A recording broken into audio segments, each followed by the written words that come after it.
Good morning, everybody. Welcome back for day 3. Thanks, everyone, for being here. About 900 of our members have registered and participated in this virtual conference so far, and folks still have the rest of this month to access our online content. All the presentations, the PDHs are there for you to take advantage of, so please do that. The conference has been an unqualified success thanks to the very hard work of the team that organized it, and also thanks to all of you for participating. Thanks to our presenters, our speakers, our panelists, our exhibitors, and our sponsors. Just a fantastic job all the way around. Today we have another busy calendar. We will be conducting our suspenseful election for board members and officers, distributing a couple more significant awards to outstanding people, carrying out the peaceful transition of power to our incoming president, Brandy Kelso, hearing a great keynote from Arizona's very own Olympic champion, Misty Hyman, and learning from an excellent panel discussion facilitated by our irrepressible young professionals on the topic of career advancement from the line level to the boss level. So stay right there. In a moment, I'm going to turn the proceedings over to the Association Secretary, Jean Jensen, who will lead us through the nominations and the voting. But first, a word about Jean. Jean Jensen is the longest serving secretary in AZ Water history, having served 2 terms plus the remnants of the preceding term in that office. Being a registered professional engineer and leads the water wastewater CIP program for the town of Gilbert. And previously in her career, she worked for the city of Tempe and as a consulting engineer. And in fact, she still does that in her spare time, which I have a hard time imagining she has any of. Jean just completed her service to National AWWA and the Water Utility Council. And as AZ Water Board Secretary, she has kept copious notes, produced voluminous meeting minutes, and zealously enforced Robert's Rules of Order in all of their magnificent detail.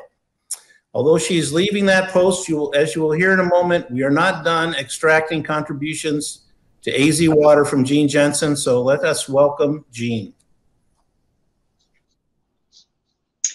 Thank you, Doug. I really appreciate that introduction. With that, I believe you will be opening up the official 2021 annual business meeting. It's been my pleasure to serve as your board secretary, and it will be my pleasure and my burden to share this stage with you for the next few minutes as we get through this. Folks, this is a requirement that we do each year. So we will be throwing up a screen that will give you an opportunity to vote on the slate. There will be a short link. It'll be vvox.app. You will enter a 9-digit code, and you will have the option to vote at that time. Please do take advantage of that. This is our opportunity to vote on the slate as those come up. So I'll pass it to Doug to go through the business meeting. This should be as quick as we can make it. So as president of the AZ Water Association, I hereby call the 2021 annual business meeting to order. It appears we have a quorum sufficient to take action on the issues before us today. First, I'm pleased to tell you that we have made progress toward our vision. We are accomplishing our mission, and we are financially sound. The association is doing well. Let's get on with the business at hand.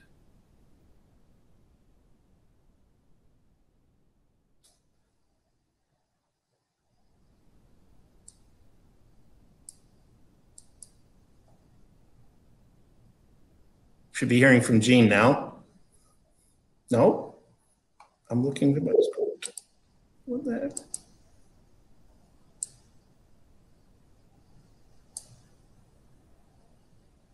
A copy of the Secretary's reports are available through the association's website. Sorry. We will dispense with the reading of the report due to the format of this meeting. And a copy of the Treasurer's reports are available through the association's website as well.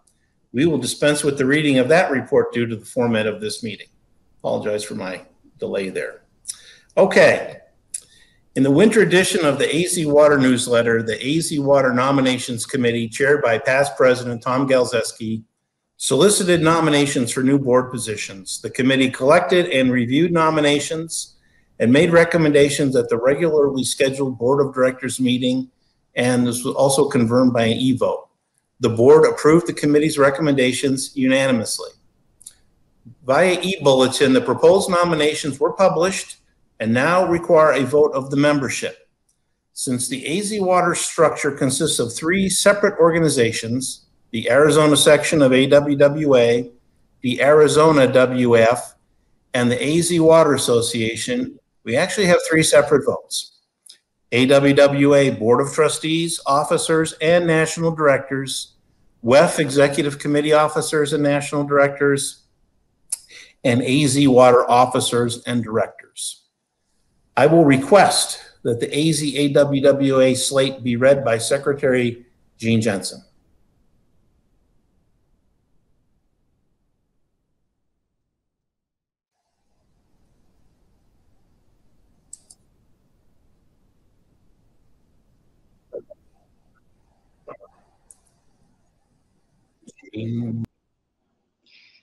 Thank you. The slate as presented. Chair, Brandy Kelso. Chair-elect, Mike Worlton. Vice Chair, Jean Jensen. Secretary, Mike Caruso. Treasurer, John Mache. Past Chair, Doug Kobrick. AWWA Trustee, Asia Philbin. AZ AWWA Directors at Large, Andrea Odegaard-Begay and Amanda Jones. Trustees, Andrew Jackson, Craig Caggiano, Art Nunez, Lisa Snyders, Patrick Goodfellow, Darlene Helm, John Kameek, Anupa Jain, Jason Joins.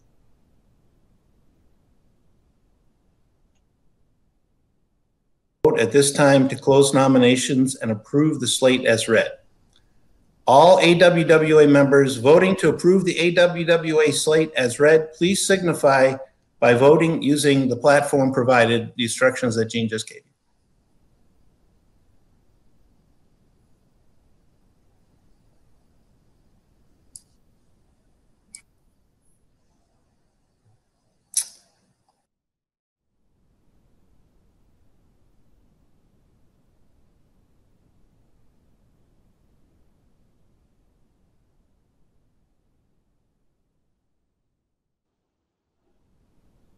I'm sorry about that.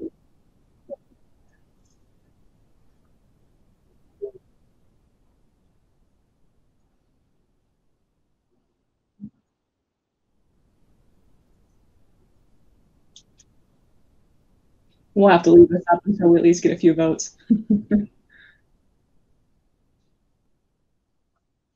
So, Doug, Brandy, vote please. Woohoo! We're 100%. We're good. It worked. You'll go back to Doug. Yeah, so Doug will do the same thing where he'll do only WEF members may vote at this time to close, and then he'll ask me to read the slate for WEF. I'll read the slate again. He'll call for a vote. I'll put another one of these screens up. We'll do this 3 times. It's painful, but ooh, dissension in the ranks. Oh, never mind. They pulled it back. Wonderful. Well, that's probably for the best. I'm so pleased this is working.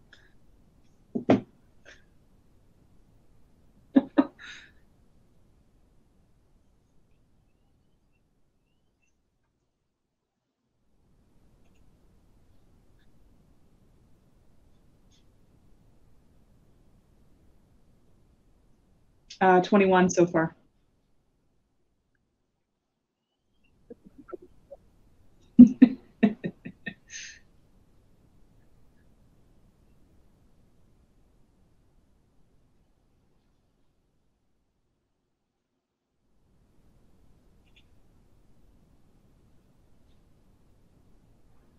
All right, we'll give it like another minute or so and then close.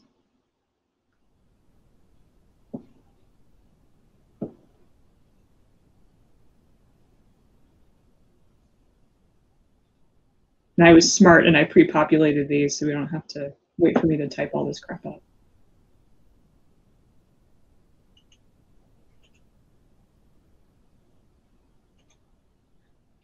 Okay. I'm going to go ahead and close this, and then Doug, you can call for the next section for the you can call for this being approved and then go to the next slate, which is WEF. Yep. Okay, we will move on now to the WEF slate. And I will request that the WEF slate be read by Secretary Jean Jensen.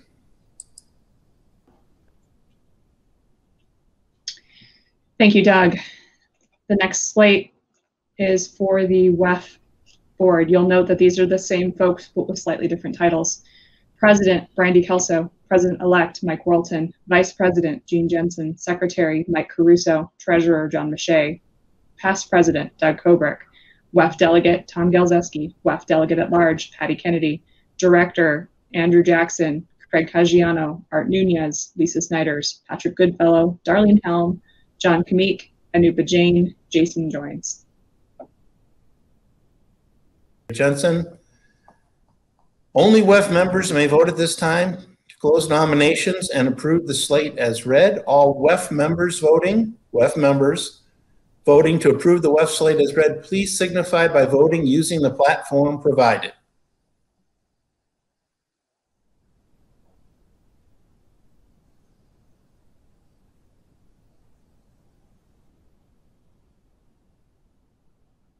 Please note it's the same information you used before. For those of you that logged in, you should be able to see a revised screen, so it should be pretty straightforward.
We'll give everyone another minute or two to vote, and then we will close this one and move to the AZ Water slate. Thanks, everyone. We know this is not the most exciting thing we do every year.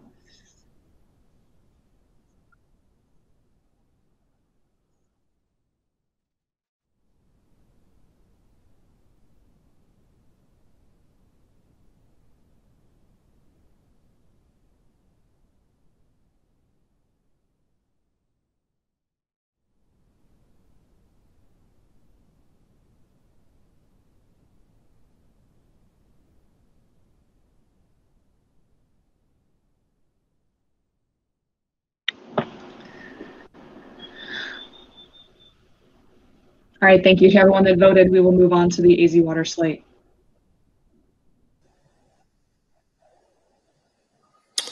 Okay, I will request that the AZ Water Association slate be read by Secretary Gene Jensen.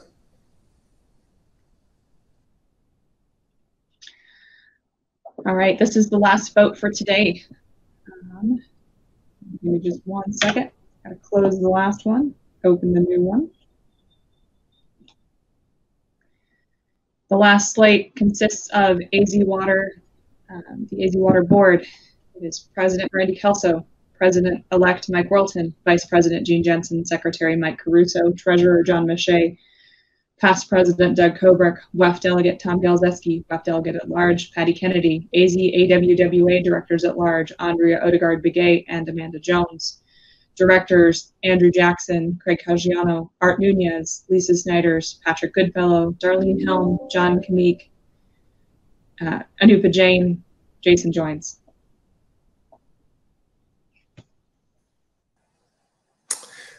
Thank you, Gene. Only AZ Water members may vote at this time to close nominations and approve the slate as read. All AZ Water members voting to approve the AZ Water slate as read, please signify by voting using the platform provided.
Thank you all for your participation. Really appreciate it. It's been my pleasure to serve as your board secretary, and I look forward to never having to read the slate again. Mike Caruso will serve you going forward. With that, I pass it back to the questionably capable Doug Kobrick to lead us forward into the proverbial sunset. Thank you, Doug. I trust that the slates were approved, Madam Secretary. I'll take that as a yes. And I'll just say welcome to our new officers and directors and trustees, and thank you to those who are continuing. And we are now adjourned. Thank you and enjoy the rest of the conference. Okay. We will continue now with the rest of our program. We're going to have a couple of awards now, one for environmental stewardship and the other for outstanding service. And we will go through a couple of slides here as we give out these important awards. Next slide, please.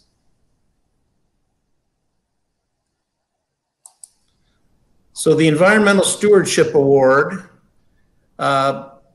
is for an individual. I can barely read this slide. I'm sorry. Just a second, please. I'm sorry. I'm floundering now at the last moment here. The Environmental Stewardship Award honors an individual.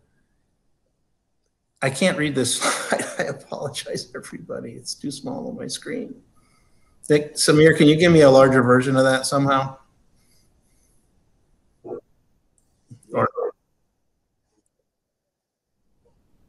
Okay, I got it. Sorry about that, folks. Honors an individual contributing significantly to the protection and/or enhancement of the water and wastewater environment in Arizona. Next slide.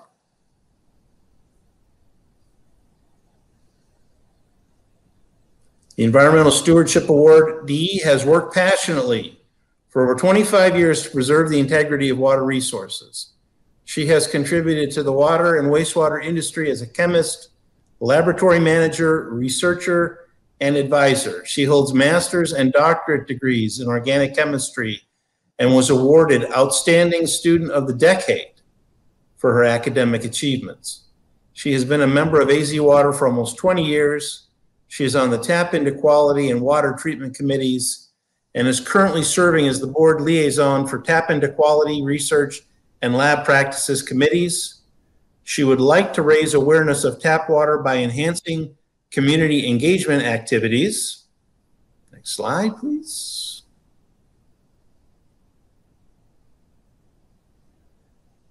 And it is none other than Anupa Jain, Water Quality Advisor for the City of Chandler.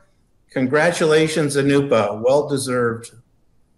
Excellent. Awesome to see you recognized with the Environmental Stewardship Award. Okay. Congratulations to Anupa. Now we will move on to the Kachina Award for Outstanding Service to AZ Water. And a lot of you would be used to seeing this person normally at this conference, but not so much this year. So we are going to recognize an outstanding candidate here as soon as I find my way back to the crazy thing. Okay. Next slide, please.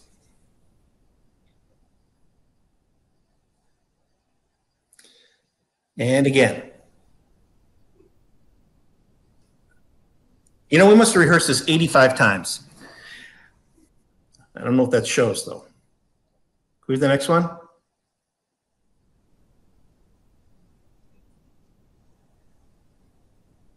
Okay. The Kachina Outstanding Service Award. Here are the criteria for nominees. 25 years active membership in AZ Water, or a combination of 15 years AZ Water membership, plus membership in one other member association with similar affiliations, i.e. AWWA or WEF, for a total of 25 years, and sustained outstanding service to AZ Water while an active member. Next slide, please.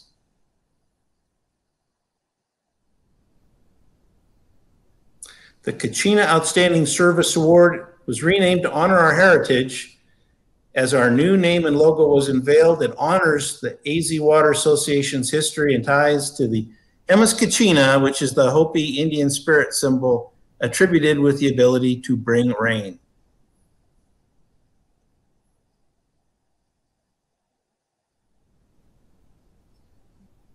Next slide, please. We're building suspense here. The awardee has been an AZ Water member for over 25 years and has provided outstanding service to this organization throughout her career. She has spent countless hours heading up the annual conference registration committee efforts, helping to seamlessly transition from manual to electronic CVent registration. She has been a dedicated volunteer to the Tri-State Seminar for over 34 years, and she's served on the Tri-State Executive Board and completed her 2-year term as chair, i.e. president of the seminar. Next slide, please. I think you know where we're going with this. And our winner is none other than Cindy Martinez. Congratulations on the Kachina Award for truly outstanding service to AZ Water. Great job, Cindy. Congratulations.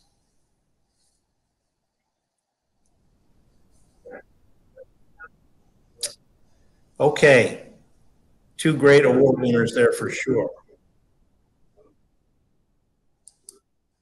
Okay, and now some good news for all of you.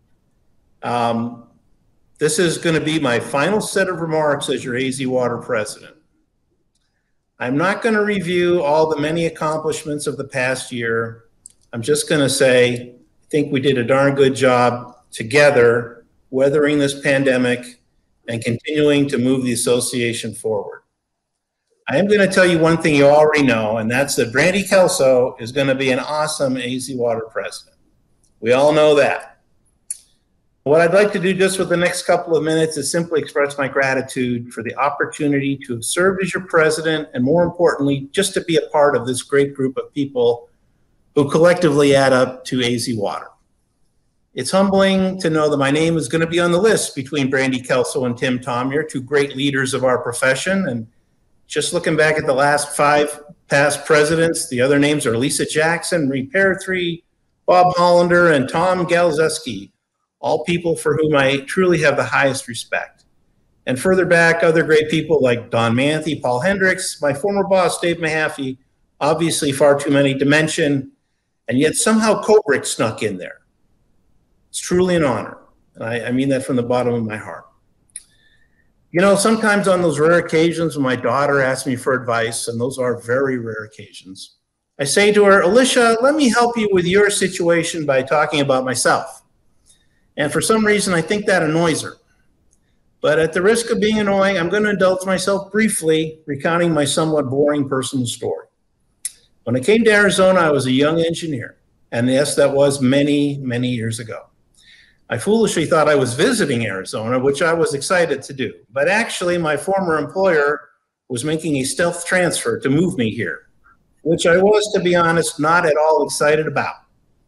I grew up in a far-off land known as Massachusetts. And you may have heard that people back there, that people believe that Boston is the hub of the universe. And yes, they really do call it the hub. And I was one of those people. So I got here and I did not know anyone. None of the cars had rust. Very strange. I did know one thing, I liked the work.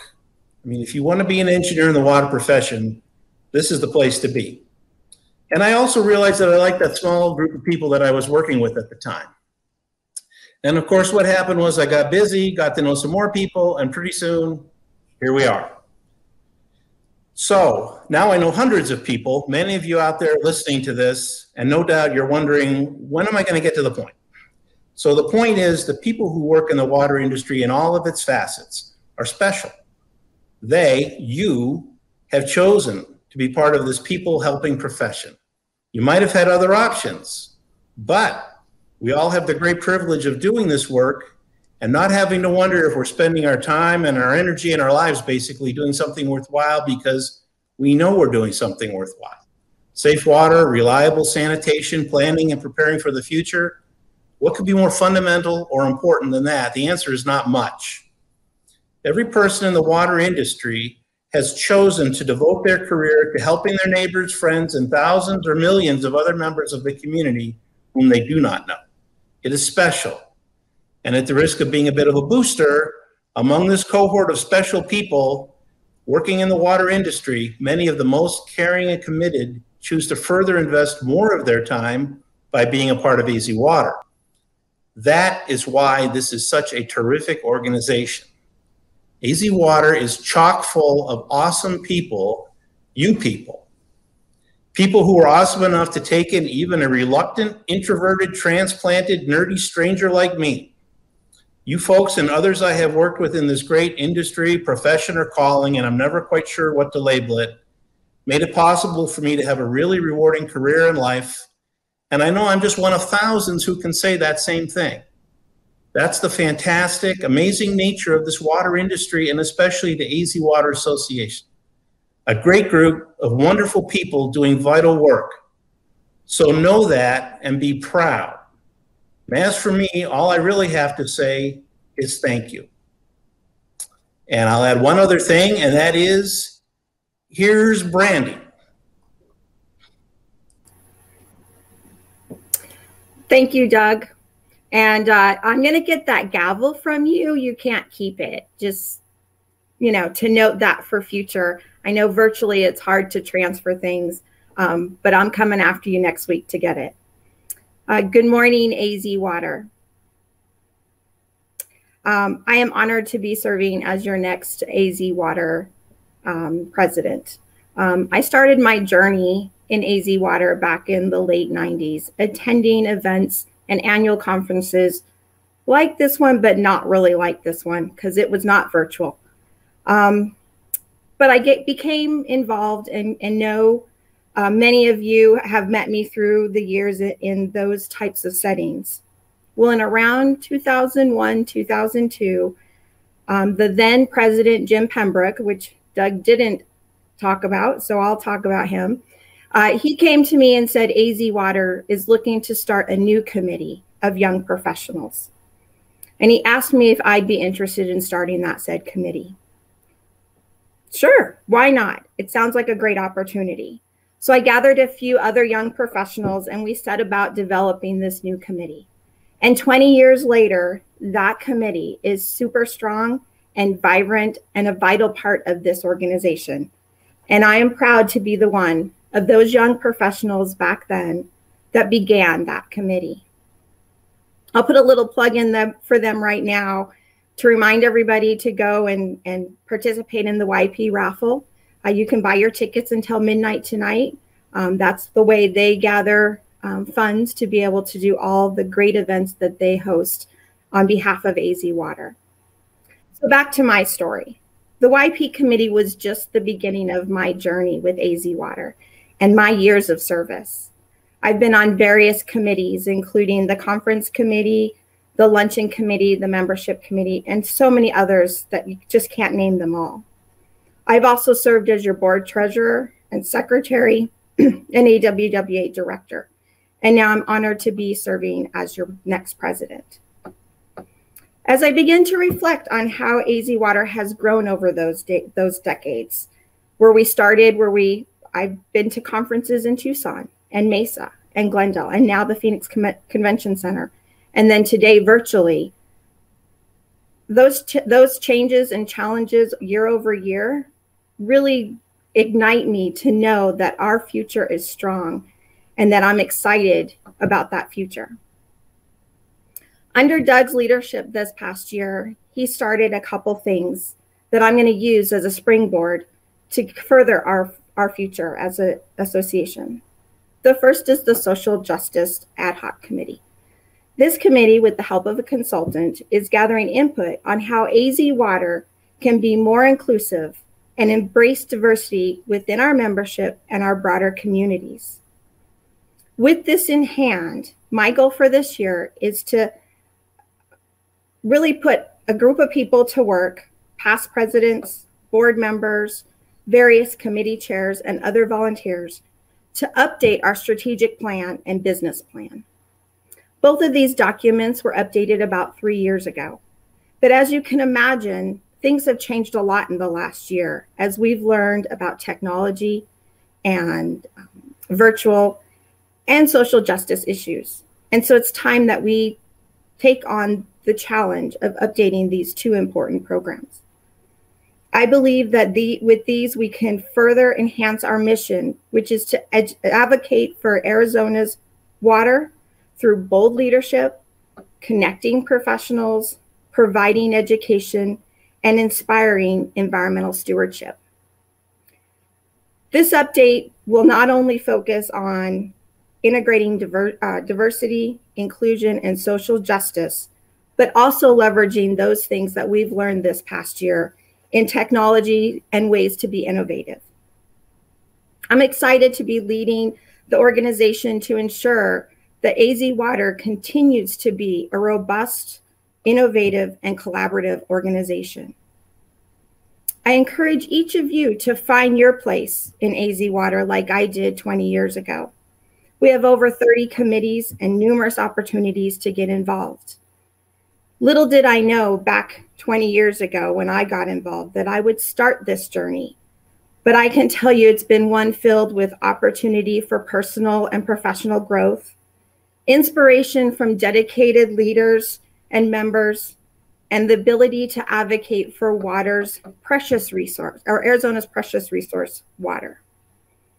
We are the organization we are today because of the very many volunteers and leaders. And I encourage you to step up and be part of that organization. Please join me in developing the AZ Water of the future that is stronger, more diverse, and inclusive. In closing, I feel now is a time of change, and AZ Water is well positioned to embrace that change, to enhance our goals, and to prepare for the next 20 years of being Arizona's professionals dedicated to Arizona's water. I'd like to thank you once again for this opportunity to serve as your president. I am truly honored. Thank you. With that, I also want to really thank Doug and his service over the last year. He not only provided guidance through an enormous time, something that none of us could have even thought would happen, but he had a year of service in which we met virtually the entire year. We brought on a new executive director who has had to learn who we are and what we're about, all through computers and telephones. And Doug's led us in that regard seamlessly. He developed an ad hoc committee on COVID, on the social justice issues, and he ensured that we continue to be fiscally responsible as we journeyed through that year. So Doug, I'd like to thank you. As you know, there's two things that are now coming your way. One, you're going to need to clean off a shelf or maybe a wall so that you can hang all the numerous plaques you're going to get. So you get one from AZ Water for your service, one from AWWA, and one from WEF. And so those are all coming to you actually in the mail, hopefully very soon. As you know, with the virtual environment, that's kind of how we're dealing with those this year. I wish I was in person to be able to pass those off to you. In addition, as tradition usually goes, you'll also get a very special present from me, just as a token of our appreciation for your service. So that's the first thing, and probably the good news. The bad news is you can relish in not having anything to do for about one day, because on Monday, we're going to expect you to start planning next year's conference, which I'm hoping is going to be in person. Thank you, Doug, for all your service.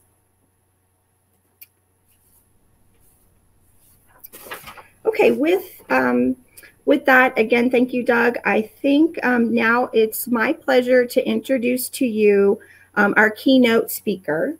Misty Hyman is a gold medalist.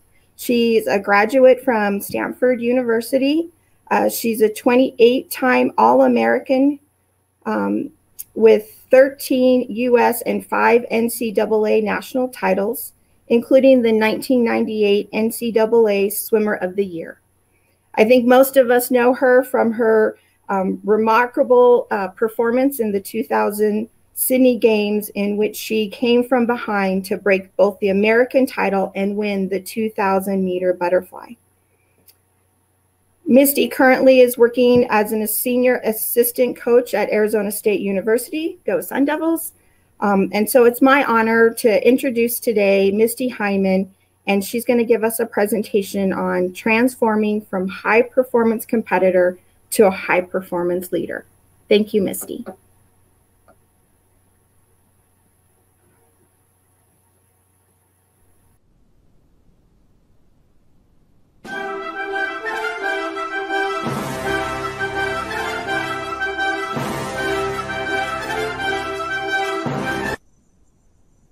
Thank you so much, Brandy. It's really an honor to be here with AZ Water. Really just thrilled to get a chance to share my story today. 25,000 miles. It's a long way to fly. It's a really long way to drive. But can you imagine swimming 25,000 miles? At the end of my career, I actually sat down and decided to calculate how far I'd swum in my lifetime. How many miles did it take me to get to the top of that podium? And when I did that, I realized it was actually the distance around the Earth at the equator. And when I realized this crazy number, there were two things that went through my head. The first one was, how in the world did I swim that far? I mean, most people think of swimming as just going back and forth and back and forth and back and forth some more. I mean, how boring. But the truth is, when I look back on my time in swimming, I was very rarely bored. Every time I came to the pool, there was always something that I could change to be a little bit better today than I was yesterday. Maybe it was the angle of my hand. Maybe it was the number of kicks I was taking off each wall or the number of breaths. But there was always something that I could do to be better. And so every day I went to the pool excited about what I could change.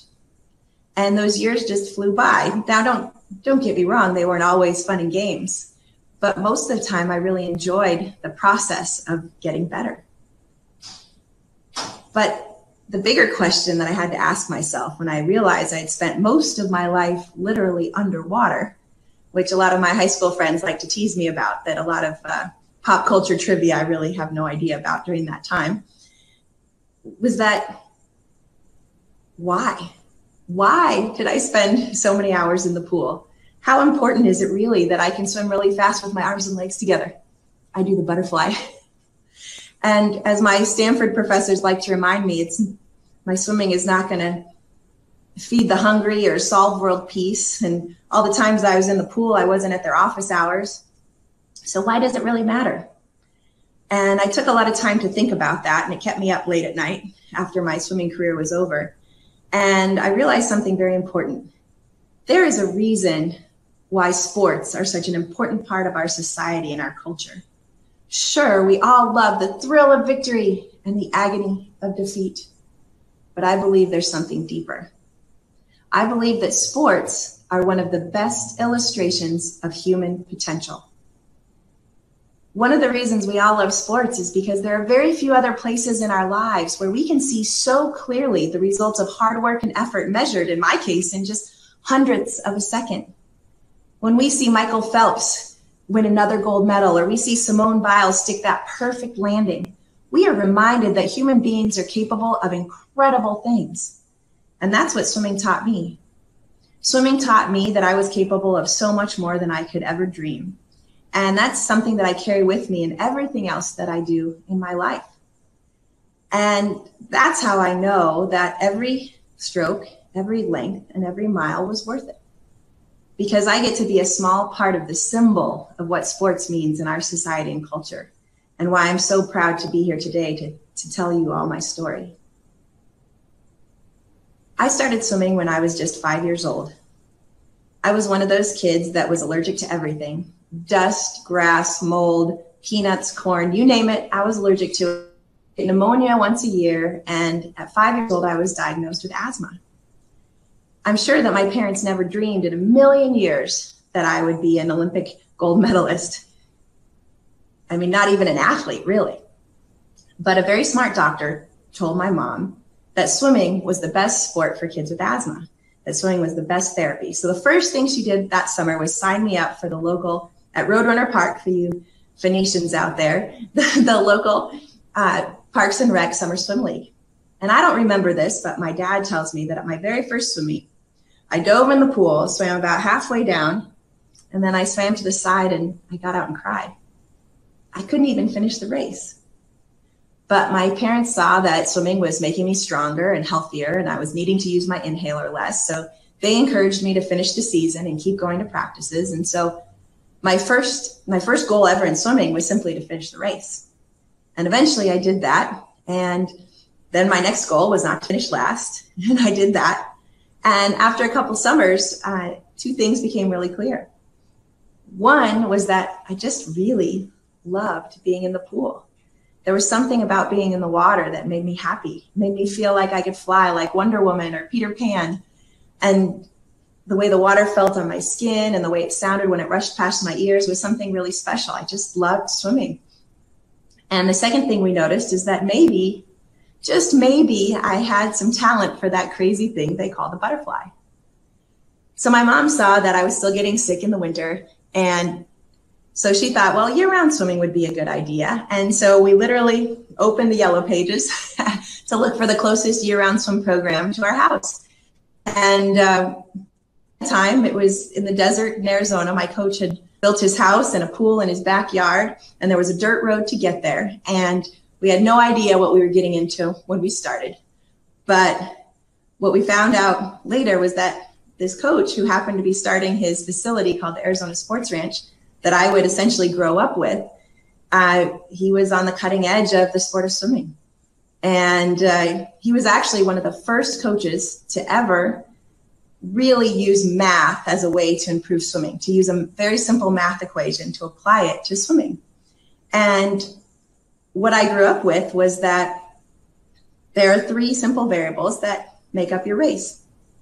First one is how long you spend underwater in what we call the streamline position. That's when we dive in the pool or push off the wall. We try to make ourselves have as little drag as possible, and we're just kicking. And then how many strokes you take to get to the end of the pool, and how fast you do each of those strokes, so your stroke rate. And those three things on each length of the pool add up to your time. And if you want to get better, you have to change one of those three things. And so my coach, in fact, his son, who now works for Microsoft, when he was in high school, helped him to program a Texas Instruments calculator that he could stand on the pool deck and push buttons, and it would calculate how many strokes we were taking, our stroke rate, and how long we were spending underwater. And at the end of our race, right there on the pool deck, he could print out a little receipt-sized sheet that had all that information on it, and he could tear it off and give it to us. And that was something that I did from a very young age and came to get used to. And what was great about it is using this math, we could actually take some of the emotion out of it. We could just look at the data, so to speak, and figure out what we needed to change in order to get better. And I didn't realize at the time how lucky I was to have a coach like this that thought in this way, but I know that it is part of what made me really great. And so now you can't see right now, because normally when I'm at one of these speeches and I'd be standing on a stage, usually with high heels on, and you'd say, well, that woman is not short by any stretch of the imagination. And I'm not. I'm 5'6 3/4 on a good day. I stand up real tall. But in swimming, that is not the tallest person in the pool. There were women that I had to race against that were 6 feet tall, that were 5'10". And when you look at the math of that, if you're taller, then you're going to take fewer strokes to get down the pool, and that could essentially make you faster. And I could make up the difference by moving my arms faster, but at a certain point, you can only have such a stroke rate. You can only go so fast before the wheels start falling off, before it's ineffective. And so we were trying different things that we could do in order to make me faster as I worked my way up from being a young age group swimmer to working towards being a junior national swimmer to working towards the world class level. And we always use the math to try to find the solutions. And as I tried to get longer strokes to compete with the girls that were taller than me, Kind of by accident, we discovered that I could be faster staying underwater. At the time, back in the 90s, most people thought in swimming that you couldn't be faster on the surface, or you could be faster on the surface than you could be underwater. And so most people would dive in the pool, spend 2 or 3 kicks underwater and get up and start swimming, because that's where you were powerful, using both your arms and your legs. But we found out that I actually had a knack for kicking under the water, and in a streamlined position with as little drag as possible and just kicking, I could actually be more effective underwater than I was on the surface, and make up the difference between myself and the girls that might be taller or stronger than I was. And in fact, what we found out was that as I trained this underwater kick, I could get to a place where 2 kicks underwater would get me the same distance as 1 stroke on the surface. 1 stroke on the surface took me 1.1 seconds, and 2 kicks underwater would take me 0.9 seconds. So every time I traded off doing 2 kicks underwater instead of 1 stroke on the surface, I was saving 0.2 of a second. Now, the challenge with that is you have to stay underwater, which means you're holding your breath. So it took several years of training to hold my breath, but we kept extending the number of kicks I was doing off the start and off the turns longer and longer, because I could keep getting more and more of a mathematical advantage. And that really helped me to get to the world-class level. In fact, when I did my best time in high school at the Arizona State High School Championships, more than 50% of my race was actually underwater. And I only took 13 strokes in the whole race. And those of you who might know swimming from Arizona, you can relate to that. But those of you who may not know, I brought the video to show you what I'm talking about. Come on, hon.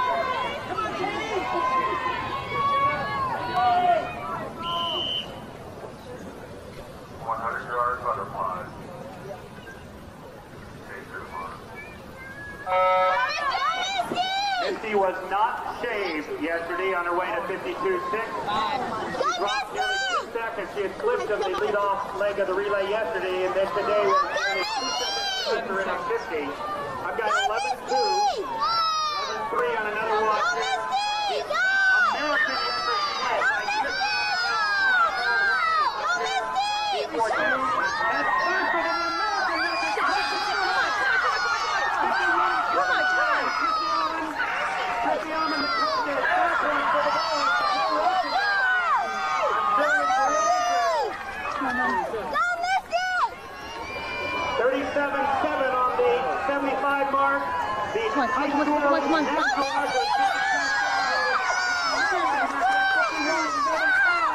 Hyman at 52.41. That's still pretty good, folks. That's a new national high school record. She's got the top 4 performances in history. We can take just a little break to put this in perspective. Yesterday's swim moved Misty to number 5 in the all-time performer level. The number 1 performer is right here, the South Point Minnesota's Christy Aumann, 51.75. I always have to laugh a little bit, because the girl that started swimming because she couldn't breathe very well ended up finding her advantage because she could hold her breath longer than everybody else. And, looking back at my career, that's one of the most important lessons that I've learned, is that it's usually our most difficult challenges that help us to find our biggest strengths. And I know that's true for me in swimming. When I grew up, and I was not the healthiest of children, and of course there are a lot worse things. We were very blessed, but my asthma was a challenge. And, looking back, I think at the time we didn't think it was a blessing, but now my family and I look back at having asthma and being sick as such a blessing, because it helped me to find my strength in the swimming pool. And I always tease my mom that I'm glad that she's only 5 feet tall, my grandma too, because if I had been a little bit taller, I may not have discovered that I could have an advantage kicking farther underwater. And I know that's true for all of us, especially during these times when there are so many challenges. And everything just seems a lot harder, that usually these are great opportunities to find ways to get better and find strengths that we didn't know we had. And even though it's not that much fun when it's happening, hopefully after all of this, we can all look back and say, gosh, that really made me a lot better. And You know, and again, there are always things we can change to get better. And some of you might have noticed in that video that if you could tell my shadow and you're familiar with swimming, you might have seen that not only was I kicking farther than everyone else underwater, but I was actually kicking on my side. So if you can imagine, not only were we using math, but here's where the science part comes in, was that I can still remember it. It was 3 months before the Olympic trials in 1996. And my coach said, okay, today when you do your training, I want you to do your underwater kicks on your side. And I was used to being his guinea pig and used to him having crazy ideas. So I just shrugged my shoulders, said, okay, coach, whatever, I'll try it. So I got in the water, and at first I ended up about 3 lanes over because I didn't know how to steer on my side. But once I figured out that I could look out of the corner of my eye and see the bottom of the pool, turn my head just enough, I could kick underwater on my side. What we discovered was that it felt faster. And when my coach timed my repeats, they were faster than my normal practice times. And when I got out of the pool, I said, Coach, what's that all about? I don't understand. And he handed me an article from Scientific American magazine. And it was an article written by scientists from MIT that were studying the way that fish swim underwater. Basically, the scientists were constructing a mechanical tuna, and robo-tuna, as they called it. And the mechanical tuna basically just had a tail that moved back and forth. And what the scientists were studying was what happens when a fish flips its tail. And when a fish flips its tail in one direction, it creates a vortex or whirlpool that spins in the water one way. And when the fish flips its tail the opposite direction, it creates another one that spins the opposite way. When those two hit together, that's what makes the fish go forward. And my coach started to think, well, isn't that exactly what happens when Misty's doing her butterfly kick underwater? And he started to think, well, depending on how big those whirlpools are, if you're in a swimming pool, they could be interrupted.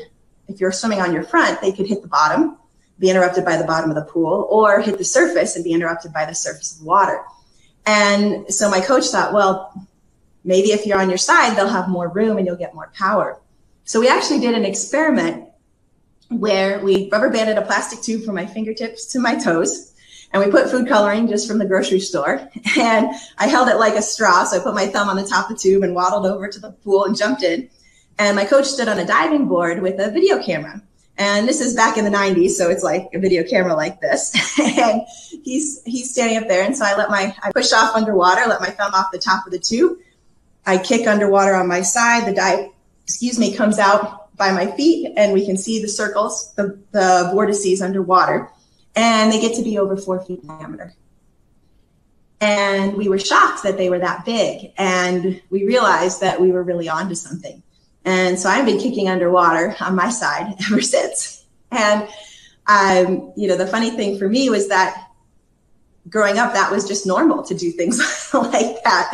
And I understand now how unique and how lucky I was to be in a situation with a coach like that taught me so much about math and science and innovation and the ways to think outside the box. And really, I feel that we call it the fish kick as opposed to the dolphin kick, because I kick it on my side. That I think that really took me to the world-class level.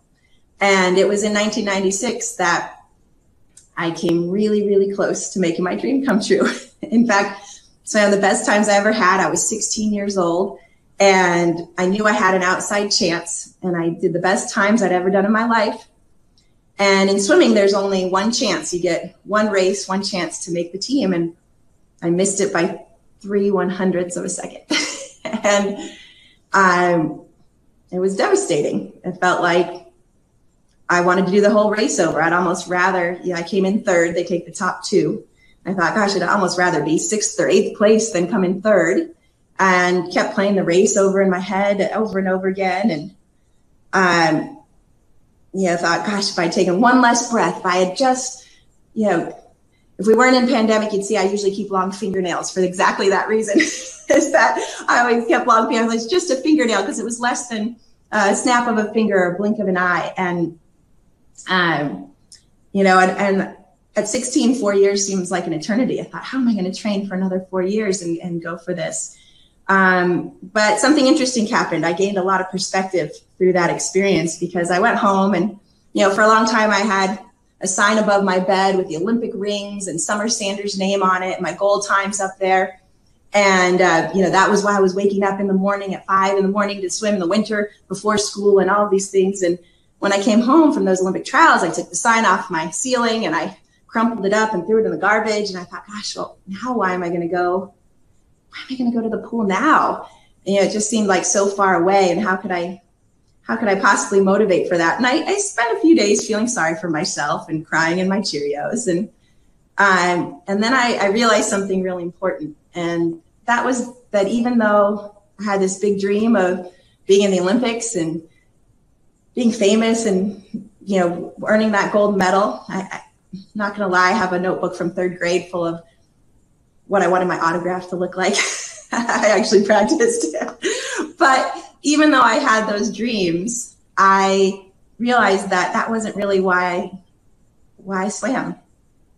And when I stopped and really thought about it, I realized, going back to when I started, that there was something about being in the water. There was something about being in the pool that made me happy, something that made me feel like I was coming home in a way. And when I remembered that feeling of flying and the way the water feels when it rushes past my skin and sounds when it goes by my ears, and even the smell of chlorine and coffee in the morning, when the parents are on the pool deck bundled up and drinking their coffee and the swimmers are freezing and getting in the pool and you have the wafts of chlorine hitting you in the face. Those are the best memories I have of my childhood. And so I came back to that, to my love for what I did and why. And so when I went back to the pool, I went back with a big smile on my face. And the truth is, after that experience, I started swimming even better, because I wasn't just swimming to be famous or to win a gold medal. I was swimming because I loved it. And when I let go of kind of that, it was almost a limitation trying to win that medal. And when I let go of that and started swimming because I loved it, I started to swim even better. And it wasn't 2 months later, I swam times that would have made the team and won a medal at Atlanta. And the reporter said, well, aren't you upset that you didn't do these times at the trials? And I said, sure, of course it's bittersweet, but I never would have gained the perspective that I needed to go forward and be even better in 2000.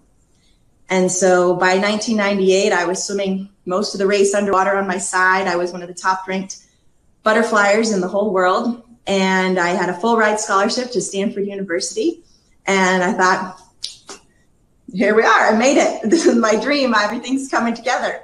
And it was in 1998 that FINA, the international governing body of swimming, changed the rule about how long you could spend underwater. And there are a number of reasons for this. There had already been a precedent set in the backstroke, but there was no rule at the time in butterfly and freestyle. And it was in 1998 that they decided to place a limit of 15 meters on how long swimmers could stay underwater on butterfly and freestyle. And that essentially cut my advantage in half, and was really devastating, because it was something that was so completely out of my hands and out of my control.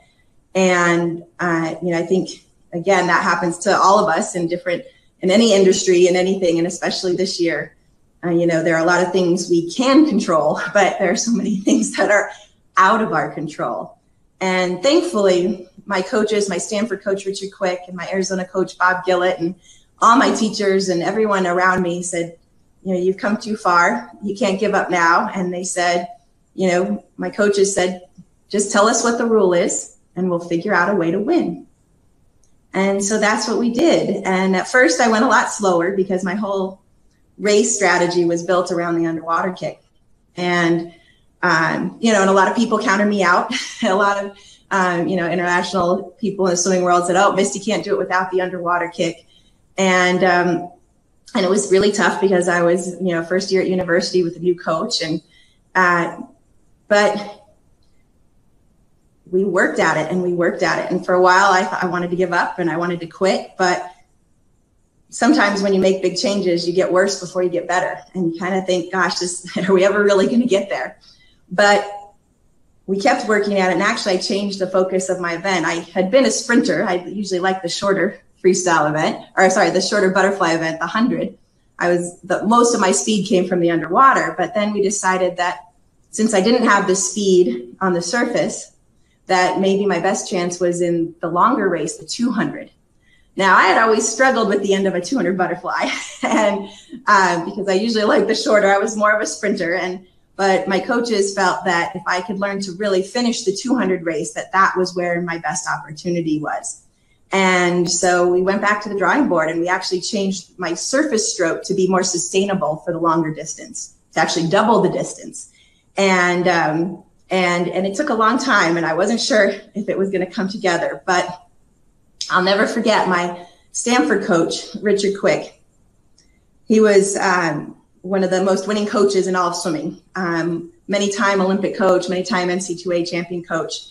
And one of his biggest strengths was helping swimmers to really believe in themselves and give themselves permission to win. And I think one of the things that happened to me when they changed the rule, because I think I worked on it for so long, it was a little bit part of my identity. And I didn't really let myself believe that I could be successful without it. I had been so attached to it, I'd worked so long on it, that I didn't believe that I could be successful, especially in such a short amount of time. It didn't seem fair that they would change it just 2 years before the Olympics. And my coach, Richard Quick, I remember him on the pool deck saying to the whole team, there's somebody here who could make the Olympics in the 200-meter butterfly and win a medal if she just believed that she could. And he would say it every week, and I'd put my goggles on, pull my cap a little lower, and hop in the pool and shake my head because I couldn't allow myself to believe that was possible because I was struggling so much. And I'll never forget the exact moment that I changed my heart and I changed my mind. It was like flipping on a light switch. As soon as I realized that, number one, my coach wouldn't just say that unless he really thought it was possible. And I let myself believe that was possible. It was like everything started to come together. It was like all my training, everything I'd been working towards, all the pieces of the puzzle started to click. And it was as if, because I finally believed in myself, was as if people from my world started coming to me with just a bit of advice that I needed at that moment. And it seemed almost like magic, but it wasn't magic. It was just that if I didn't believe that I could get there, nobody was going to come and offer this advice to me. I had to open myself up to the possibility. I had to believe in it first. And it was an amazing kind of transition, because just a few months before the Olympic trials in 2000, I started swimming times that were close to what I had done before the rule change. And I felt everything coming together, and I thought, great, this Olympic trials, I'm going to show people I'm back.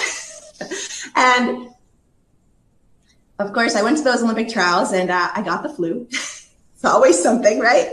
All these things out of our hands. And it wasn't a very pretty race. I think I was almost vertical on the last length. It was the ugliest 200 butterfly I've ever done in my whole life.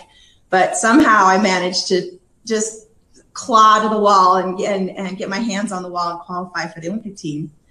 And to this day, that's really one of my most favorite accomplishments, is just making it. But of course, if you make it and you have a chance, what do you want to go for? You want to go for the gold. And there was just one problem. You see, there was this woman named Susie O'Neill, and Susie O'Neill was from Australia, which is where the Olympics were that year in 2000 in Sydney. And she hadn't lost the 200-meter butterfly in 6 years. She was the defending Olympic champion, the defending world champion. Oh yeah, and to top it all off, she was the world record holder. Basically, nobody thought she could be beat, and she was swimming in front of her hometown crowd. And in Australia, swimming is really big. So when you go to downtown Sydney, you see billboards of swimmers advertising. You saw Susie's picture was up there advertising for the country's largest bank, and swimmers have paparazzi, and they're like NBA and NFL players, which is a lot different than for swimmers in the US. And so it was a really big deal that she happened to be in the one event that I qualified for the Olympics. But my coaches, they always told me that I had a chance to beat her if I could execute the race strategy. And we had figured out exactly how many kicks I wanted to do underwater within the rules, exactly how many strokes I was going to do on each length, and how fast I was going to do each and every one of those strokes. And we had done the math. And if I could put together the race of my life at the most important moment of my swimming career, that I had itsy bitsy teeny weeny tiny little chance to beat Susie. And I remember the day of the race arrived, and I don't have nerves of steel. When I was packing my towel in my bag to go to the pool that for the finals, my hand was shaking. And you know, the hardest part is waiting around. But for some reason, when I was at those Olympics, every time I got to the ready room, everything in my head would just go calm and peaceful and quiet. And I would think to myself, all I have to do is swim. All I have to do is go out there and do what I love doing most in the whole world. Do what I've been training my whole life to do, and do what I've been given a gift to do, and that's swim butterfly. And so when I walked out behind the blocks, I wasn't thinking about the 18,000 people in the stands or the millions of people watching at home or Susie O'Neill in the lane 2 lanes over from me. I was just thinking about swimming the best race I could between my 2 lane lines. Would you like to see that race? Take a look and see if you notice that maybe one of the swimmers has a different expression on her face behind the blocks before the race starts.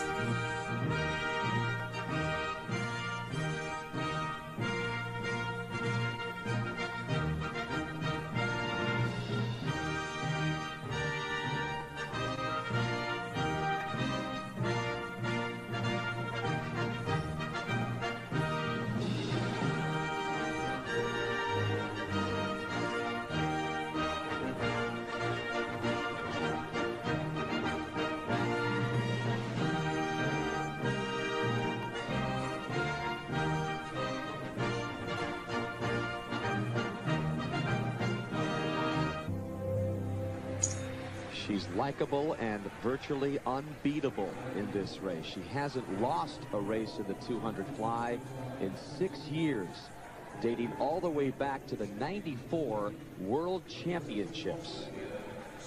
Well, there it is right there. We love you, Susie. She is the undisputed queen for this crowd tonight. There is O'Neill trying to become the first swimmer, male or female, to win back-to-back fly Olympic titles at this distance, and 2 Americans in this final, and Misty Hyman has the best chance of she and Caitlin Sandeno to get a medal. As we check the lanes, Maki Miita of Japan, 17 years old in lane 1, ranked 4th in the world this year. Next to her, Mette Jakobsen of Denmark, 27 years old, competing in her 4th Olympic Games. Otylia Jędrzejczyk, 16 years old, from Poland. She is the reigning European champion in this event. And Madam Butterfly, as they've called her also, since she broke Mary T. Maher's 19-year-old record in May at the Australian trials. O'Neill in lane 4. The Aussies could go 1-2 for the 2nd straight Olympics in this event.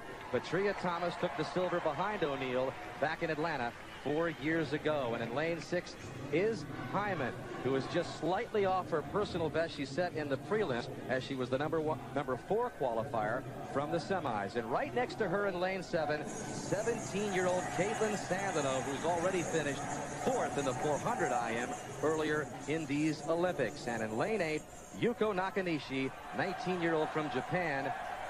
Japanese have never won an Olympic medal in this event. But all eyes on O'Neill in lane 4, who has already won the 200 free, as she is also trying to join Mark Spitz as the only person to win the 200 free and the 200 fly in the same games. Historic race for Susie O'Neill and the country of Australia. Take your mark. O'Neill in lane 4, right below her in lane 5 is Petria Thomas, as the Aussies try to go 1-2. Petria Thomas is so much better than Susie O'Neill off the walls. You can see her on the start. She was a great start. There she is right there, Petria Thomas in lane number 5. The question for her is, can she keep up the pace with O'Neill throughout an entire 200? O'Neill is just so relentless. Each 50, it seems like she just builds the whole race. She never tires whatsoever. Thomas had the lead, and O'Neill was 4th at the first turn, and Misty Hyman of the United States was in 6th, as they are ahead of world record pace. Well, Misty Hyman has put together 2 incredible races so far in putting herself in this medal position, Dan. That's what she wanted to do. Just put herself in the spot where she's got a chance. She's got to control this next third 50 because she is out very fast, 59.9. That may be too fast for Misty Hyman. I hate to say that, only because at the trial she was out real fast also, and she really hurt at the end, and Caitlin Sandino almost caught her from the United States. She could barely get her arms out of the water at trials, but to give her credit, she was sick at those trials, so she didn't have a lot of energy coming home that last 50. She's looking real good right now. She's going out quickly, and she's taken on the 2 Aussies. She has the lead as they turn for home. It's Hyman, followed by O'Neill, and then Thomas, and Hyman is still ahead of world record pace. And you can bet this Aussie crowd is going to let O'Neill and Thomas hear it in the final 25 meters. But Hyman still has the lead. Can she upset these 2 Aussies? This would be an upset of magnificent proportion for Miss Misty Hyman. 10 meters left. Misty Hyman of the United States just about to pull off one of the biggest upsets of these Olympic Games in front of all the Australians. Misty Hyman, that's it. Unbelievable. And this crowd just got quiet in a hurry.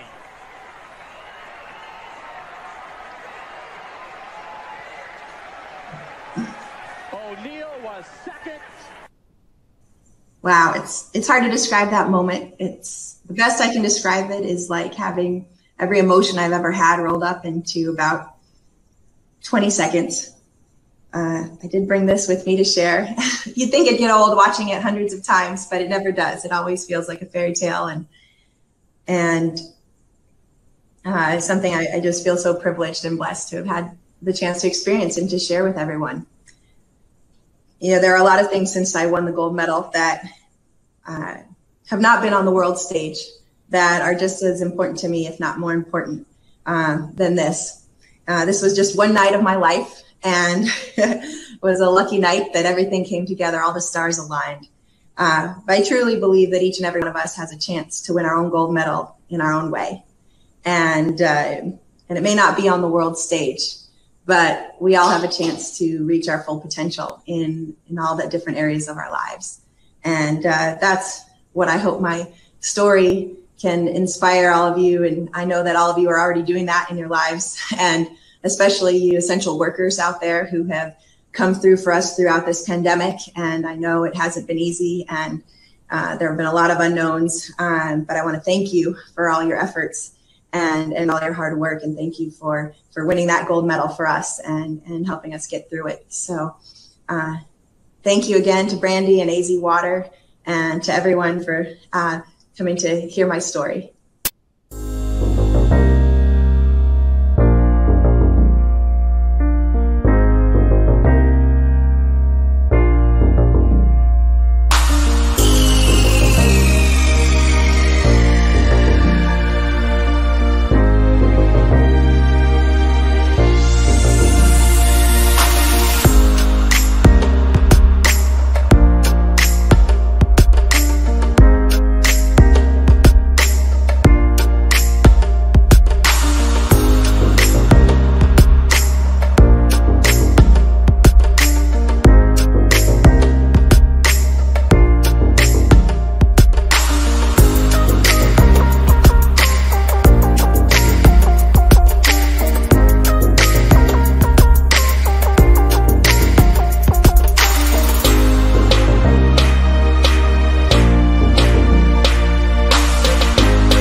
Just a decade ago, the idea of smart water systems seemed like a space odyssey. The idea of integrating data and information from separate systems and sources to instantly provide utilities with informed solutions was impossible. The possibility of designing a water or sewer plant using a simulated digital twin, saving time and money in the design of treatment systems, was quite futuristic. At Stanley Consultants, we understand the future is now. In 2020, we launched our vision for utility digital transformation and established new tech partnerships for smart water systems. This initiative prepares us to support the best and most innovative utilities who seek to tear down data and information silos.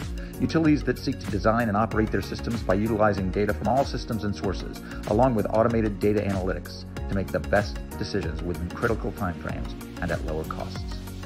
Ask Stanley Consultants about how our vision for smart water systems and digital transformation can make yours a utility of the future. The Luke 303 Regional Water Reclamation Facility has a strong sustainability component, which at build-out will recharge up to 8 million gallons of treated effluent into the ground every day. At EPCOR, we believe projects like this are the foundation for economic development for the communities we serve.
Water, our focus, our business, our passion. Carollo Engineers, working wonders with water.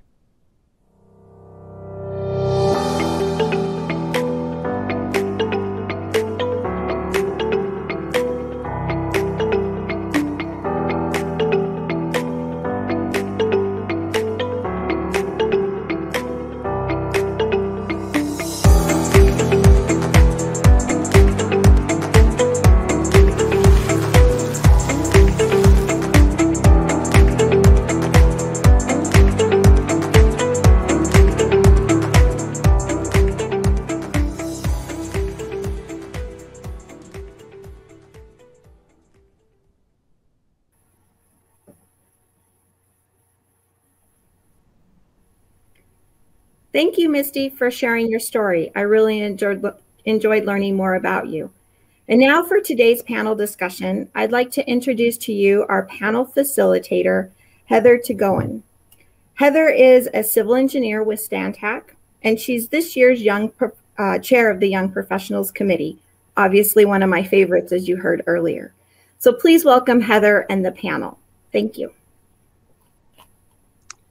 Welcome again to the AZ Water 2021 virtual conference. It's my pleasure to be here today, and thank you, Brandy, for the introduction. Again, my name is Heather Tegowan, and I am the Young Professionals Committee Chair, as well as a civil engineer at Stantec, and I'm going to be moderating today's panel. First, I want to thank everyone for attending this virtual experience of the AZ Water Conference, and hope you've enjoyed the first 2 days of the live panel sessions. Also, a big thanks to our conference sponsors. We wouldn't be here without you, with your partnership and support. As the Young Professionals Committee Chair, I have a shameless plug for the Buy Your Raffle tickets before the raffle closes. Again, it closes tonight at midnight. And again, anyone in Arizona, so send it to your friends, send it to your family. You really can win amazing prizes for as little as $5 for a ticket. So with that shameless plug out of the way, now we'll move into our panel discussion. So for this year's panel, we wanted to mine some insights from our AZ Water members that have started in operations field or field work and now have moved into executive leadership and management positions within their utility or company. We all know that the path that each of us take throughout our career is influenced by interests, opportunities, skill sets, and some outside influences like our family. But Are there some of the key skills or resume line items that help us advance in our careers and help us progress? So our panelists are prepared to give a brief overview of their career. So that's what they'll start with to kick us off after their introductions. And then we'll hopefully have you guys participating through the live audience Q&A. So if you have questions or comments, look to the right panel. It says Q&A, and you can insert those questions at any time, and those will pop up, and I will be inserting those into our conversation today. So please submit questions as we go along, and I'll remind you after the panelists have introduced themselves. So to start our introductions of the panelists, our first panelist is going to be the Public Works Deputy Director for the City of Goodyear, Barbara Chappell. She goes by Barb, so welcome, Barb, to the live panel for the YPs. Thanks for joining us today. Thank you. And then our second panelist was going to be Tom Gill, but he had something come up today, so we send him best wishes, and we will now introduce the Water Resource and Regulatory Manager at City of Avondale, and that's going to be Lacey James. So she's going to be our second panelist today. So let's introduce and welcome Lacey to the panel. Hopefully she'll pop up soon next to me. Just took me a minute. Yeah, so welcome, and thank you for participating today. We're really excited to hear from you. And then our third panelist for today is going to be the Operations Director for the Central Division of EPCOR Water, a fellow Canadian company to Stantec that's based in Edmonton. But Art Nunez has worked in the Valley for many years and is our third panelist for today. So we're excited to welcome him as well. So now that we've kind of done a very, very brief introduction, I really wanted to let the intros be done by our panelists because they know their story the best and they can provide so much insight in how they tell their story as well. So I would like to first invite Barb. So we'll kind of have all of us in the panel shown now, but we'll invite Barb to kind of go first and take the stage to describe how she found her way into the water industry and grew into the leader that she is today. So if the other panelists want to mute, you're welcome to do that. I will remind you to unmute. So welcome, Barb, and we look forward to hearing your story. Thank you, Heather. So my story is a little unconventional. I like to say I'm a late bloomer. I'm unmuted. I can hear her. Yeah. Okay, should I continue?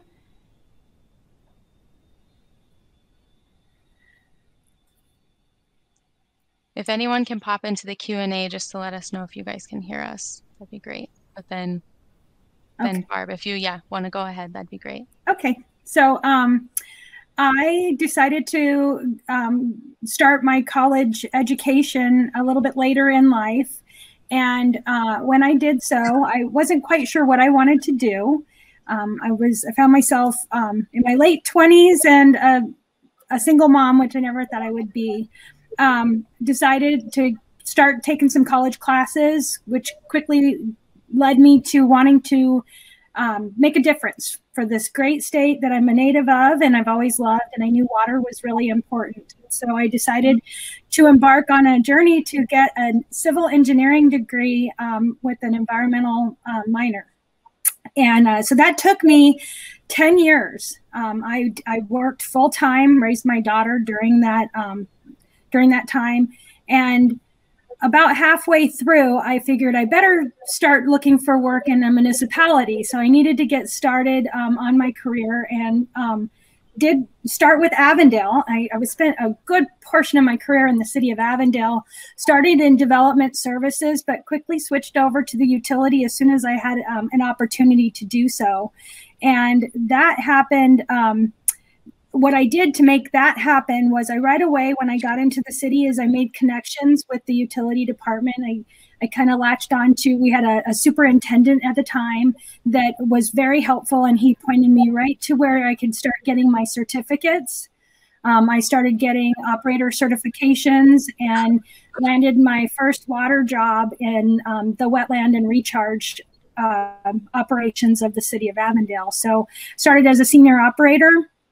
really took on additional tasks wherever I could, which led to doing a lot of the reporting, which set me up for additional positions as the water resource coordinator. Was my next position there. And from during that time, since I was wrapping up my degree, I got to work on a lot of capital improvement projects. And so eager to take on those additional tasks, I was able to be project manager on a few well projects. And they really did help develop me into running capital projects. Like my current project right now is, I'm building a $129 million, 8 million gallon per day surface water treatment facility. So they've grown in size and criticality. And so that's been always something that I've developed kind of on the side, along with my background that led me through water resources and regulatory compliance programs for the city. When I left, I was the manager. Actually, I had Lacey's position when I left. But throughout the years, it was really a strong mentorship and not being afraid to take on those extra tasks that really, I think, helped me progress in my career, and certainly working on soft skills along the way, in addition to your technical knowledge. So. Thank you, Barb, for sharing a bit of your story. I'm sure we'll get plenty more insights out of you as the panel progresses. So up next, we'll have Lacey. And thank you, Lacey, for letting us peek into the story of your success in water. Yeah, thanks. It's actually pretty special to be on a panel, getting to hear where Barb is and being in that chair. I love this position. And so my journey started, I would say about 14 years ago. I'm reaching about 14 years in this industry, and it's gone by extremely fast. And sometimes it feels like it just started yesterday. But I guess typically how I got started I was in high school and had absolutely no idea what the heck I wanted to do. And I always had that flashback of sitting in a counselor's office and looking over, my grades and what college I want to go to. And I was a great student, had, honor roll, and, that question of what do you want to do once high school's over? And I said, I have no idea. And I remember the counselor saying to me, you could, maybe be a teacher or a secretary or a nurse. And all of those opportunities sounded terrible to me.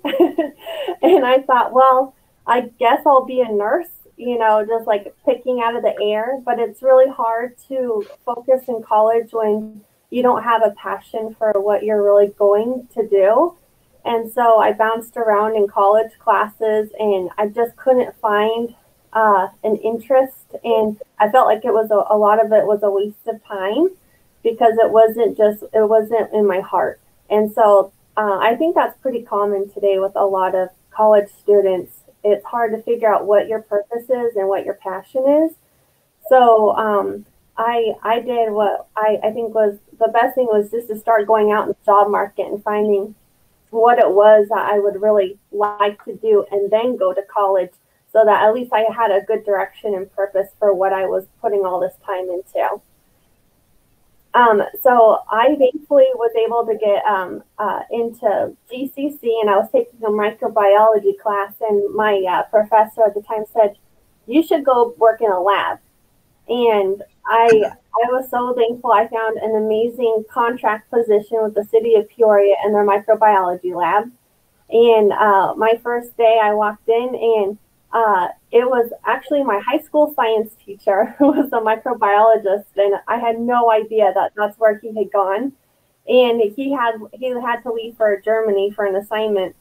So Amy Baker, she was actually my first mentor. She's an amazing person and really involved in AZ Water. And I had to say, a lot of my career is owed to mentors like Amy and past managers. So I worked my way up as a contract worker, and then finally after a year got a permanent position as a water quality inspector, and just learned the whole basics of what wastewater, the process of treatment, and then moved into drinking water quality, and then eventually became the lead water quality inspector. After I kind of understood the basics of treatment and regulatory compliance, then I started learning a lot more about leadership and organizing a team of inspectors and contractors. And I have to say, Peoria really gave me my foundation of who I am today in this industry, and they provided so much opportunity and mentorship and training. And then Barb reached out and said, we have an open position at Avondale as a pre-treatment coordinator, which I was extremely passionate about, was industrial pre-treatment.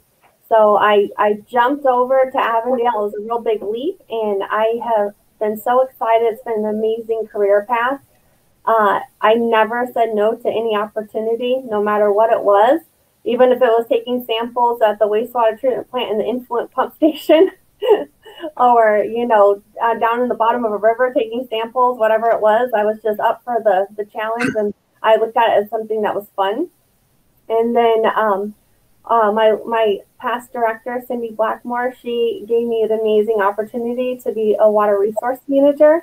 And she helped facilitate me and build me up and training and gave me all the opportunities. So if you can see, there's a pattern of people throughout my career who have really helped me and been a mentor and been that foundation. And my focus now is to make sure I pay it forward to those that are coming up in this industry. That's awesome, Lacey. Thank you so much for again letting us peek into your story and how you've risen to where you are today. So our next panelist, who's going to introduce themselves, is Art. Art is the current winner of the Arthur Sidney Bedell Award through WEF. So that came out yesterday. So thanks for joining us, and congratulations again, Art. And I'll let you introduce kind of what is your story and how did you come into water? Okay, thank you, Heather. It's a long story, but I'll try to condense it as much as I can. But like a lot of folks, when I got out of high school, I wasn't really sure what I wanted to do. I started going to college, taking classes, spent some time up at NAU. Kind of started focusing on mechanical engineering side of things, but not really, you know, at a year and a half in, not much. I mean, it's more drafting type things. But I was always interested in mechanics, how things worked. I was great at taking things apart, not so great at putting them back together. But after kind of stumbling around and bouncing around, I thought, you know, maybe it's time I just get a job and start looking around. Came back down to the Valley, started looking for opportunities. And in 1984, got an opportunity to take an entry-level operations position with the city of Phoenix at the 23rd Avenue wastewater treatment plant. And back then it was a little bit different. My interview was with a plant manager at the time, and we literally walked the site, told me what a terrible job it was.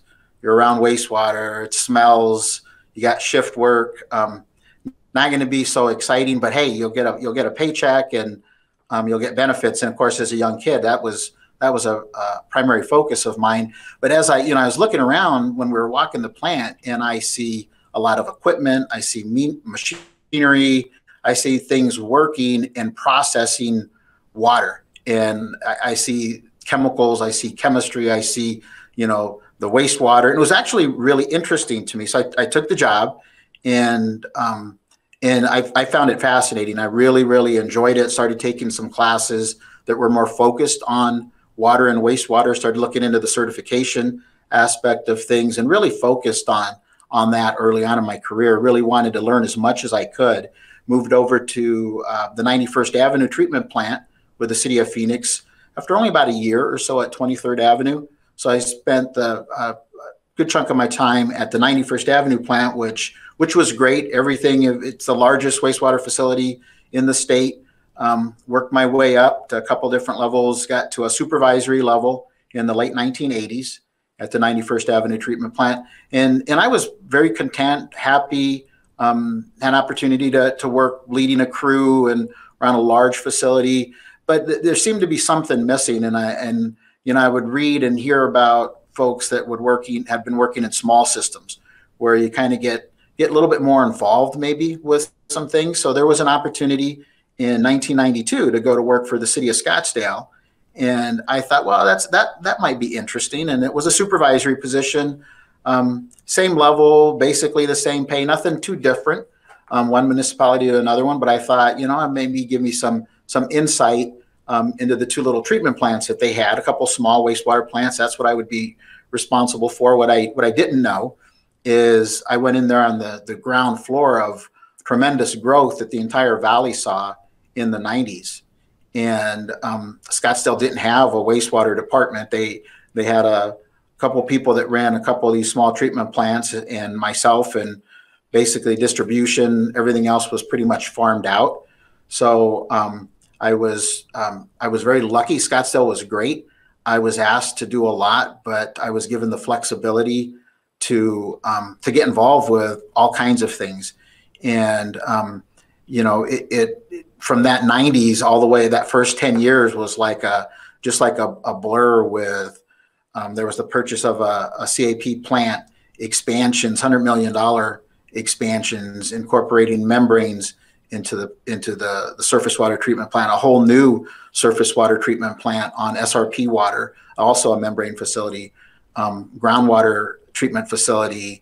There was caught right in the middle of the rule change with arsenic, and there was about a $90 million expense for our arsenic treatment facilities, blending, a lot of pilot work, large reclaimed water distribution system, and then, of course, the water campus, which is to this day is one of the largest, most complicated indirect potable reuse facilities in the world. And I was lucky enough to get on the ground floor of the concept and the design and construction and ultimately operation of that facility. And the thing that was great about Scottsdale is, again, they empowered me to do things, and it was more of who wants to do this and who wants to do that.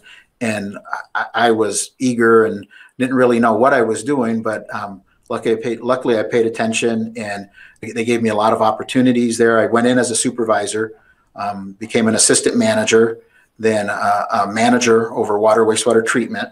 And then in 2005 was given the opportunity to take on a role as a director and over water wastewater treatment.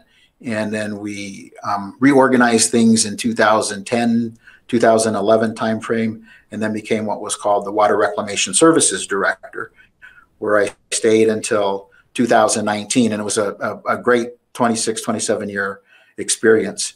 In 2019, I left City of Scottsdale. There was an opportunity to go to work for EPCOR US, and kind of same level, operations director for what is called our central division.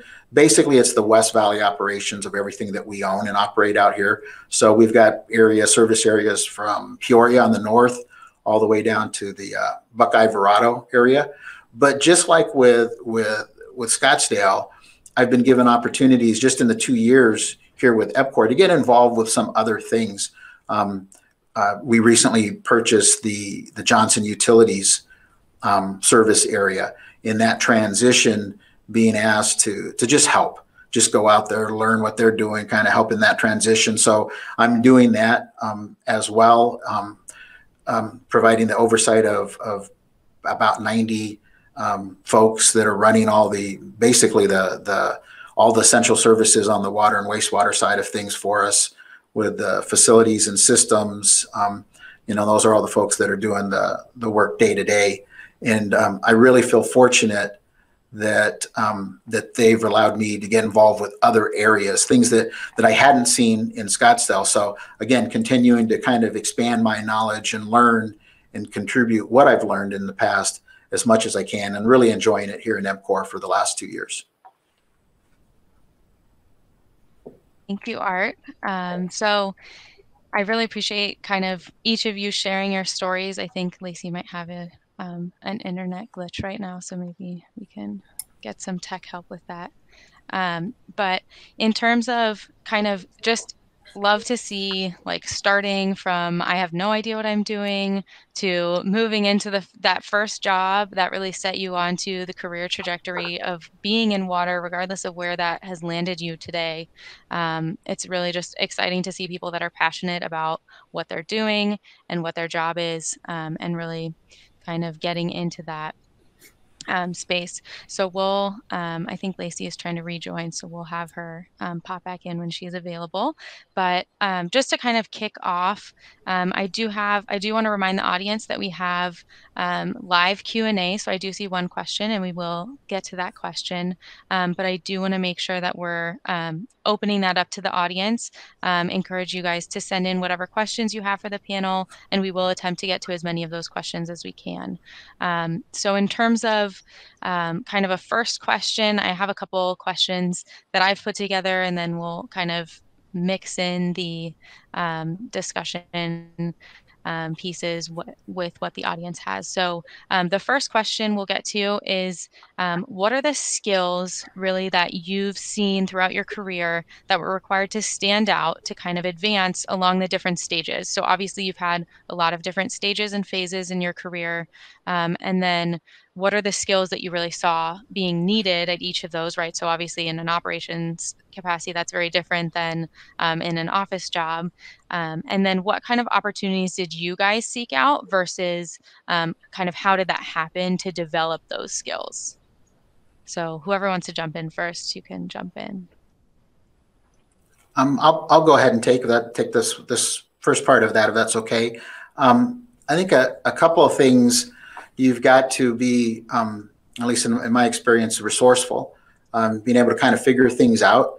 You know, and Scottsdale gave me a lot of great opportunities, but I remember maybe probably was my second week there and with the city of Scottsdale. I was a young supervisor. I had some experience. I thought I knew a lot, but we had received a notice of violation letter from DEQ, and which I didn't know about it. And I mean, I kind of knew what it was, but it came through our through the mayor's office. So of course it got a lot of attention. Went to the director. Director handed it to me. I still remember his words was, "I don't know what this is, but don't let it happen again." And it went back several months, and he was nice about it. But I researched it, got the history. Actually spent time back then. DEQ would allow you to go down and research and look at all the files, just not take anything. You can make copies. I spent a couple of days looking at getting up to speed on everything that Scottsdale had dealt with, not only on that particular violation, but other things, so that I learned. And I think that's important to have that ability, not just ask people, well, what does this mean? What do you want me to do? But to kind of figure it out on your own. And the multitasking aspect is probably another area where I think everybody on the panel and a lot of folks out there, you're pulled in so many different directions. How you balance things and prioritize projects and tasks, even at every level in an organization is pretty important, you know, to kind of figure that out. And it's a little bit of an art, a little bit of a skill, but I think being resourceful, ability to multitask are really important and allow you to move up in an organization and not get hung up on that, you know, asking for, you know, what's the answer, but trying to figure it out. And as far as kind of seeking out opportunities, it was more, I think what I did is try to seek out opportunities that were more project-based, things that interested me, as opposed to a lot of folks will focus on, here's a promotional opportunity. I never really looked at things like that. Not that that wasn't in the back of my mind, but it was more trying to focus on what interested me. You know, what are those things that I thought I could learn from or add to? So that's kind of what I try to seek out as far as opportunities. So pursuing the passion and doing the homework on the side to make sure you can show up to work prepared and know what they're going to ask you next. Yeah, it's always helpful. Barb, did you have anything you wanted to chime in on? Yeah, so I'd like to add. So I do definitely find something you're passionate in. You know, find that, you know, and I've taught, like any young individual, I always tell them, you know, you're going to spend a good part of your adult life in a career. It would really be a drag to not enjoy getting up and going to work and doing what we do. And that's one thing I do find in our industry is there are so many people passionate about it. Mm-hmm. And I love that. And I think surrounding yourself with those individuals and really wanting to learn be open and honest with your immediate supervisor or those around you about what you want to do, where you want to go, where you see yourself going. It's really important that they understand and that they know that that's, you know, that you are looking to advance. Get involved, network, meeting people. I think that is really important. I think AZ Water is a great way to do that. But even in other, I remember I met Lacey at a Women in Water little luncheon. We used to have these things, and you know, I just saw this young, you know, woman that wanted to, you know, was really excited about her career in water, and yeah, and so when I had that position that I knew was something she was passionate about, I was like, you know, I reached out, you know, and you know, I know Peoria, I knew people in Peoria when she left, but she was still a colleague, right? And that's what happens in our industry. Art, you know, gave examples of different cities he worked at, and you know, even while we might give each other a hard time for stealing staff, but we're all still colleagues. We're all still a very close industry, and I think it's important that we have those relationships from all across the valley. Lacey, do you want to jump in with any skills that you think helped you kind of move through, or things that you learned, or along the way? Sorry about my internet connection. I have no idea what happened. I looked like I was frozen asleep for a while. So I think one of the most important things that I had the opportunity was to work for small cities. And small cities can give you big skill sets because you're not siloed into one area, like this is your one job and this is all you're going to do.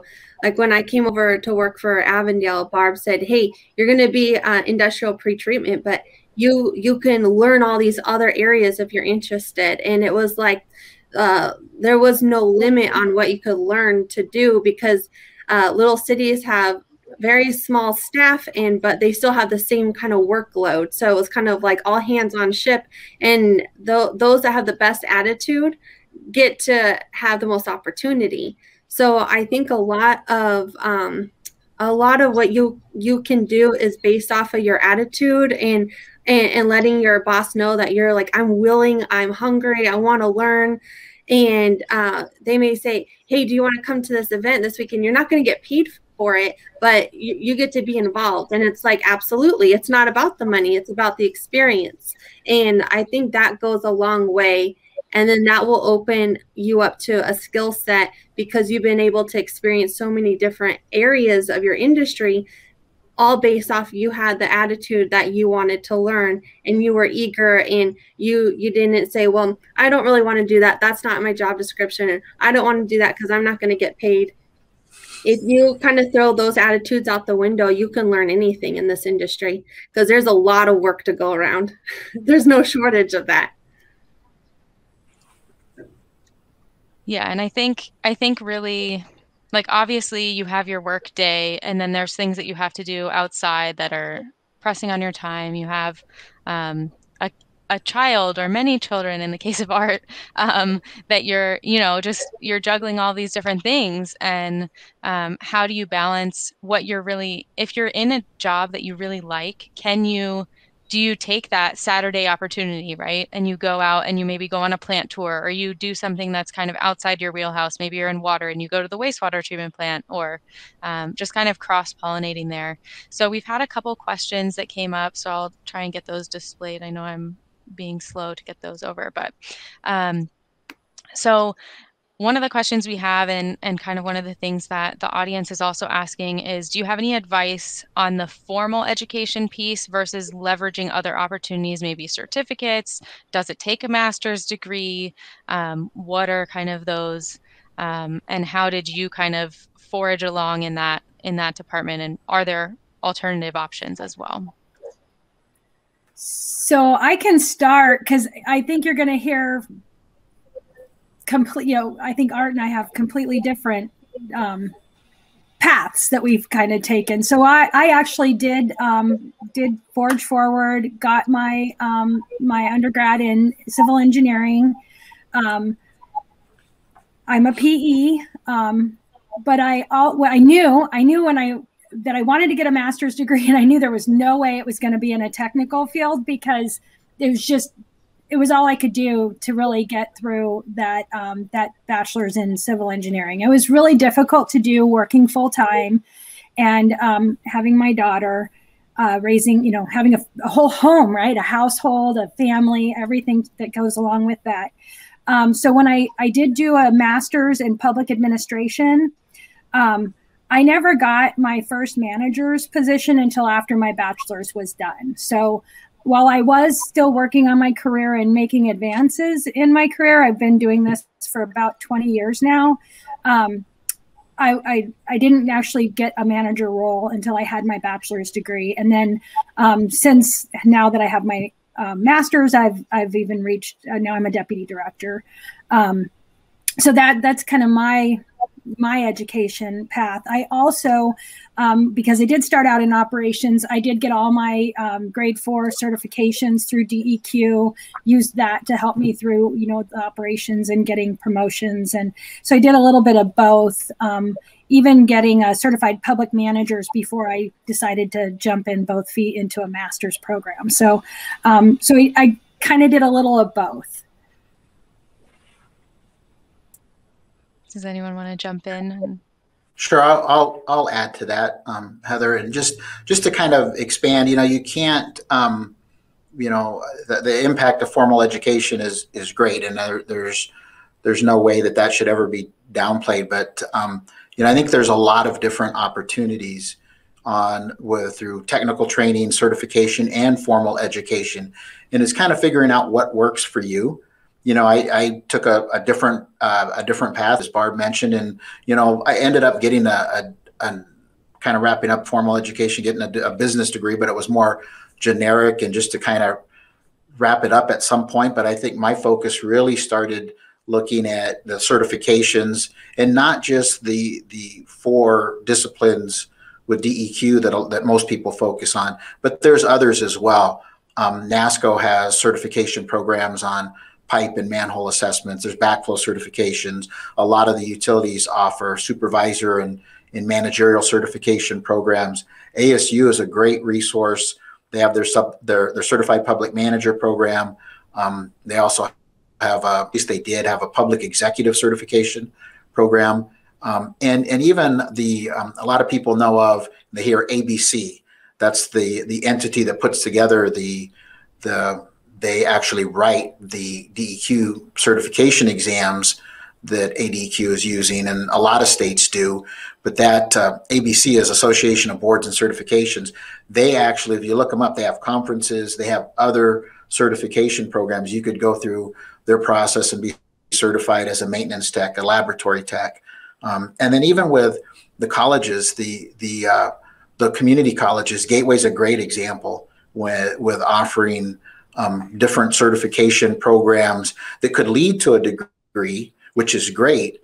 But maybe you're just focusing on a particular area, and you knock out a certain amount of classes or a certain program and get that certification. I think it all adds to your background and the knowledge, and it's great if you have the formal education, and then you could get in that way, or even as you grow, once you get into the field, and you kind of expand on your formal education. But I think it's kind of everything, and it just depends on what fits you best. It can be challenging to expand on things outside of work as far as certifications and formal education, but it's well worth it. Yeah, so my perspective on it is, don't put all your eggs in one basket. And I think you have to diversify your education. So I think those that are most successful in this industry are hybrids. They understand the technical aspect. They've been boots on the ground. You were literally in the trenches or taking wastewater samples. You can relate to those at one point, or someday may be your direct reports. It's a lot easier to be a manager when you have somebody that comes to you that has a problem, and you can say, yeah, I remember being there. I understand your perspective, and it makes you more compassionate and understanding to your staff. So I just think those grades are super important because those validate your technical knowledge and you're a certified operator. And then ASU has water resource manager certification programs and certified public manager programs. These tons of certificates that, you know, the Art was referring to. In a reality is it's very hard to become higher up the food chain without an actual degree. So I wouldn't put that, you know, out of your agenda. As if you want to grow, you really do have to get that degree. And there's a lot of great hybrid systems, like NAU has a 90-20 program. So 90% of your credits can come from a community college, 20% can come from a university. It's a lot cheaper and they're online. And that can be a great choice for operators who have families and who are working. And there's just a lot of options out there. So take those opportunities, and reimbursement programs from your employer. You take full opportunity of all these things that your employer is providing. And I think just diversify yourself and make yourself, you know, where you can wear two hats. You can be that professional who has the writing skills, and then you can write about your technical knowledge. And I think that just makes you shine. And that will really, really help those that are listening today. Mm-hmm. Yeah, I agree with all those sentiments and kind of exhortations to those listening. So I know we had a question that's kind of in the between zone of if you had applicants that have a lot of the technical knowledge but don't necessarily have as much on the formal education side, is there maybe a weighing factor that goes into that? And is it easier on paper to maybe choose one over the other? And how can you kind of speak to that, I guess, from your roles as people who would be on the hiring side of things? I could start off. I've been on a number of panels, and that comes up quite a bit. And I think there are some positions that you know, that you flat out need the education. You know, you're probably not going to hire a chemist if they don't have a chemistry degree, or an engineer if don't have an engineering degree. And there are some, I think cities and utilities have gotten pretty good with identifying is a degree actually necessary, or can experience fill the need. And there's some utilities that actually, you know, they'll put it in the job advertisement where it says 3 years of experience is equivalent to 1 year of education, you know, something along those lines.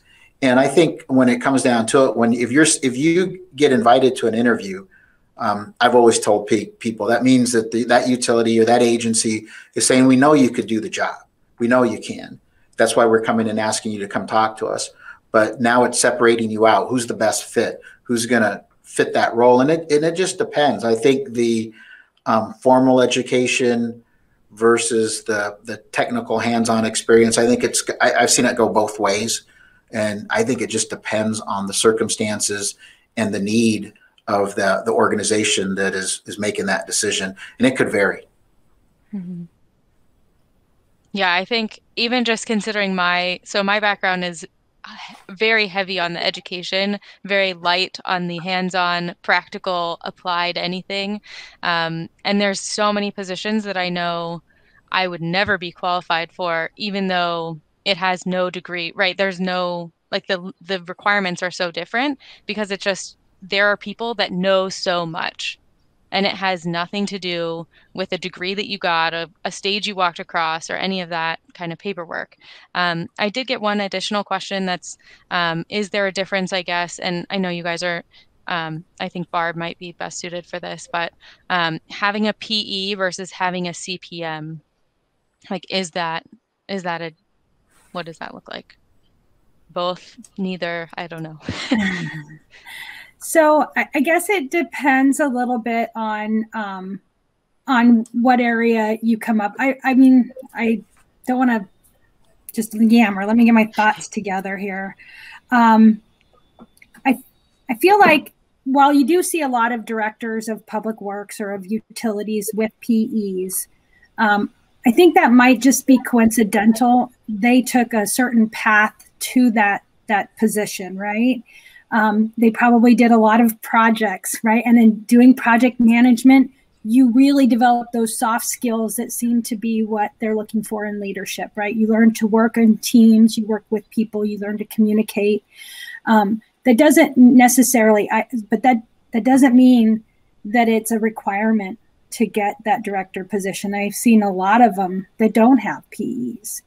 I do think that the formal education is pretty much a necessity to get to a director level if that's where you want to go. But the PE, I don't know that it's required. I think for me, it was more of, that was a personal goal for me, and something that I enjoy, working on projects, managing projects, because of all those other skills that come to play with that. But I don't think it's required. If anyone else wants to jump in, feel free. We did get one comment that says, the panel stories, it seems that all of you are very highly motivated people. And I would say that's definitely true. And I think that is one of the shining, it's not a skill maybe, but it's an attribute, I guess, of people that are going to continue moving forward and moving up, is the go-getter, or the person who spends that extra couple hours learning something and getting that kind of mindset mastered of what you need to know to show up on prepared and ready to go. So I'll kind of flip back to some more of the audience questions. So one, and this is maybe personal, doesn't have to be as personal. So what were the biggest hurdles you had while climbing the ladder? And that can be personal, professional, kind of what were those pieces? I'll go. Because mine's pretty fresh in my mind. It was, I made a fairly large jump in promotion in Avondale. And I went from being a environmental coordinator to a water resource manager, from having no staff to having staff. And also when I made that jump in my contract was I had to have my degree within a certain time frame. So that was a challenge that I don't know if I was 100% ready for. I had a new baby at home and a grandmother, a new home, a brand new job, and I was under the gun to finish a degree before I was going to lose that contract. So I don't recommend putting yourself in that kind of position, but life sometimes happens in a way that you can't exactly plan. And just, if you do find yourself in those positions, make sure you have those around you that are really supportive. And I think the only way I got through that was I had a director who was probably the most supportive person I've ever had in my life, where she gave me a platform where I was not going to fail. And she backed me, protected me, held me up, and gave me encouragement every day. And then at home, I had a husband who was 100% supportive, who took on duties that that I couldn't fulfill, like cooking, cleaning, a new baby, and trying to learn a new job. So just, I think the key is to surround yourself by supportive people. Otherwise, situations like that are seem impossible sometimes. Mm-hmm. Does anyone else want to jump in with the biggest hurdle you've had? I would say I don't have, there's not one particular one that stands out, but I think just adding on to what Lacey said, that, it's I think something that you'll always have to deal with is that balance between work and family, and, where your priorities are. And, a lot of people say, well, you got to keep them separate, and it could be tough at times. So I think that it's, as long as you have a family and you're growing, you're always going to have hurdles. And I think Lacey hit on a key point. It's just being positive and keeping positive people around you. And one way or another, you kind of figure things out and you get over those hurdles. Yeah, I agree.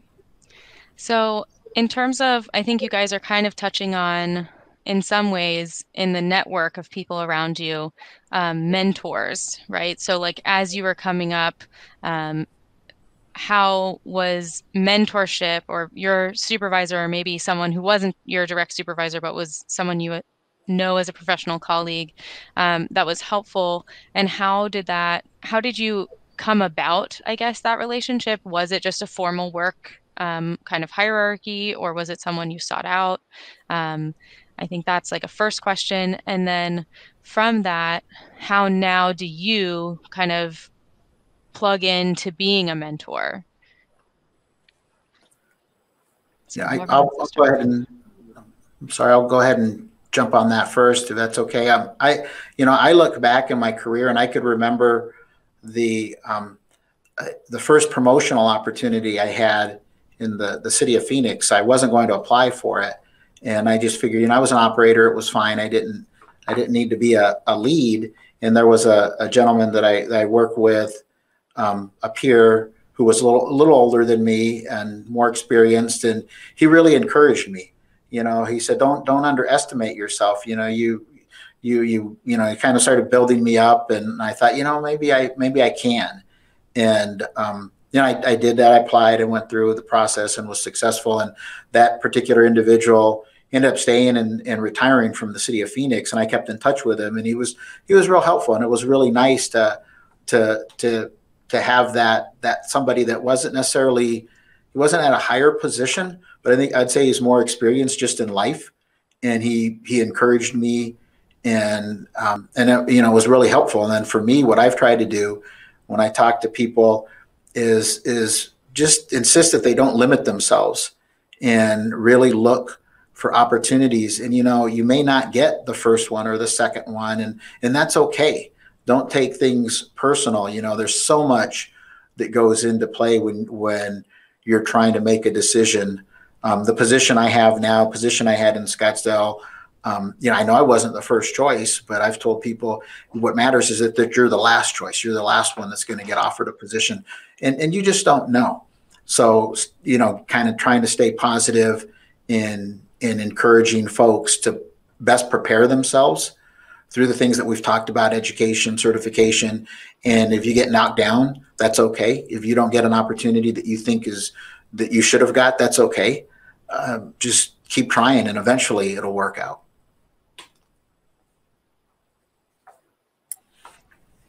So one of my strongest mentors, actually, it was more of a formal, while she wasn't my direct, I didn't report directly to her. She was the assistant director that I worked under. So there was a manager between us, but she knew of my ambition and what my desires. Like I said, I was very upfront, very vocal about where I wanted to go, what I was doing, that I was working on my engineering degree.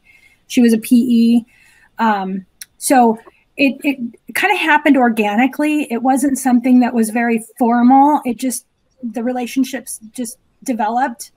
And I've always thought of her as a mentor. And even when she moved and went to Tempe, we continued, we maintained our connection. We stayed contacted. And even to this day, sometimes when there's opportunities out in the Valley, I reach out to her and we'll meet for lunch and just have a conversation to, just think about, is this something that I want to do? And really, I try to be thoughtful about, moves when I make them. I think, especially, I guess I'm getting a little older, right? And I look for a good fit. I want to work someplace where I can be me and I can do the things that I enjoy doing. And as long, as I'm always trying to bring value to that organization wherever I am. So I now, and ever since, anytime any of my, whether they're my staff or people in the organization, and I find out that they're either trying to go to school or they're thinking about it, I always try and share my history and my background and what can I do to help them through all of that. It's difficult getting registered for school, whether it's a community college or where you're going, selecting the right classes. Nobody wants to take the wrong class and have to do something over. And so almost like a advisor or counselor, just trying to help anyone who needs it. I'm always trying to let it be known that, you want help in professional development, I'll help you in any way I can. Yeah, and so this is fun talking about this today, especially with Barb, because she was a huge mentor to me. So this is a really neat panel. And I think one of the biggest things when you're thinking about who you want to be your mentor, I think first it starts with you. It starts with where your mindset is and what attitude you're reflecting out, and you'll attract mentors that are will fit that type of attitude. And I think one of the best things that anyone ever said to me, our superintendent here in Avondale said to me, it's not about the interview that you have scheduled. It's really every day is an interview. Everything you say every day, no matter who you're around, if you're projecting a negative vibe out there, people will see it and they keep it in the back of their mind, and oh yeah, that person's always complaining about something in the hallway, and they kind of keep that in the back of their head. And you don't really want to be a mentor to somebody that is always complaining. So I think a lot of it, you have to really think about what your attitude is. Every day is an interview, and you'll start noticing if you project a really positive go-getter attitude, you'll start attracting mentors who want to help you, because it's exciting for managers and assistant directors and directors to see those up-and-coming technical folks that are hungry and want to learn, and that's like our bread and butter. It's exciting to pass it on, but it starts with I think your attitude in the hallway. So I think that was the best advice I was ever given, was every day is an interview. Yeah, I think that is definitely really good advice, and a reminder to kind of, gotta keep yourself in a, moving in the right direction. So I have a question about what can current managers, and this might be from a manager or from an employee, I don't know, what can current managers do to help employees become future managers? So like, what are those kind of growth once you're at kind of that mid-level? How do you grow your employees, and how do you continue growing yourself, maybe, is a good question. I'll jump in there. I think, the obvious with certifications and education, I think those are kind of a given. I think it's some of the other things that you could do. And, I've kind of recommended to people to, get in a situation, a project, a task, whatever it is, where you're uncomfortable, where you're not really sure how you'll perform, where you're forced to kind of push yourself. You're forced to kind of use some new skill sets, some kind of different, being resourceful, kind of different approach to things. And it could be a number of things. We recently swapped some supervisors, a couple supervisors, and they're same level, same position, different responsibilities. And we're doing a rotational assignment to kind of push them. And it was a little reluctance, a little bit kind of like folks like saying, why are you trying to do this? What's behind it? And there's really no, secret thought there. It's just trying to push a couple of individuals to perform beyond what they think they can and broaden their knowledge. And in the end, it helps our base knowledge as an organization. But I think getting folks to kind of push themselves and work in an area or in a situation that maybe is a little bit more uncomfortable for them, I think they learn from it, and it'll help them in the long run. So actually, it's funny, Art, I tell people that all the time, that if you're not a little uncomfortable, then you're probably not really learning and growing, right?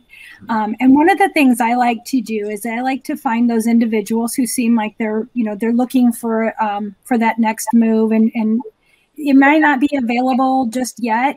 I'll go look for maybe a committee or some other throughout the city and say, hey, why don't you be a chair on this committee, or how, just to put them in a role where they get a little bit of spotlight, maybe puts them a little outside of their comfort level, but then also gets them starting to work on some of their soft skills. A lot of times these are like senior operators or supervisors who are very technical, and struggle letting some of that go as they grow into a leadership role. And so sometimes just starting to put them in roles such as a chair on a committee or putting them on a special project that gets them to work on that side. Sometimes that's helpful. Yeah, and I think also as a manager looking to give your staff opportunity, make sure that's what they want too, because not everyone that is in the technical arena wants to move up into a managerial spot. It's actually not as fun, truthfully. Being in the technical level is exciting, and that's where a lot of people find their passion. And I think it's okay to support that. If they don't want to move up in management, then just be really supportive of that too, because we need those technical experts who thrive in that. But if they do want to move up, then that's even greater for us, because then we can give them the resources of like, hey, go, utilize that tuition reimbursement, finish up your degree, kind of keep pushing them over that line. Like you're kind of like their cheerleader to keep reminding them, like, don't forget, you gotta finish that degree. You have a couple credits left on, or networking is a huge thing. Like Barb was saying, like encourage them, give them the time to be a chair on an AZ Water committee, because sometimes that can be hard for them time management wise. And if their manager doesn't give them the time or support to be on those committees, that can be hard for them to build a network. So I think that was a really good point. A lot of your growth is based on your network in our industry, because we are all connected, and that's really important. Yeah, so I have a couple questions that are both from the audience and kind of ones that I had prepared that are in that network, and how does that look? So I'll read this one just straight out of the audience question. So how did you translate experiences in leadership and or participation in industry events or societies like AZ Water committees or conferences and presenting at those conferences to your work and growth in your career?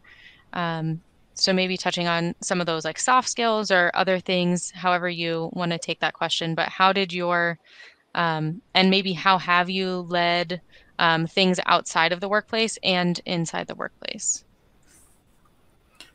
I think with the, I think AZ Water is great, and getting involved with AZ Water's, the organization, committee, different workshops, and Barb mentioned even committees within the city that you may work with or the utility. I think one thing that helps tremendously is when you get involved with many of those, you have to talk in front of people, and there are a lot of folks that I've met, and Lacey's correct. There are some people that are really, really technical, and they're perfectly fine, and they're happy, and that's where they want to be, and we definitely need those folks.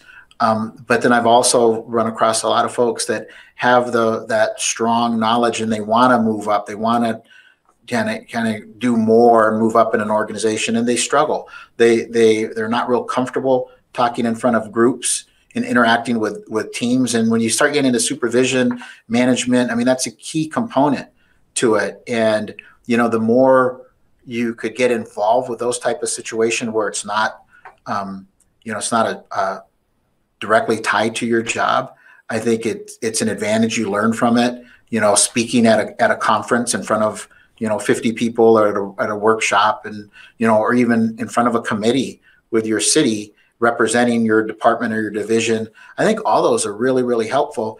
And I think what you find is, as you become more comfortable talking in front of large groups and different organizations, you get those opportunities for an interview.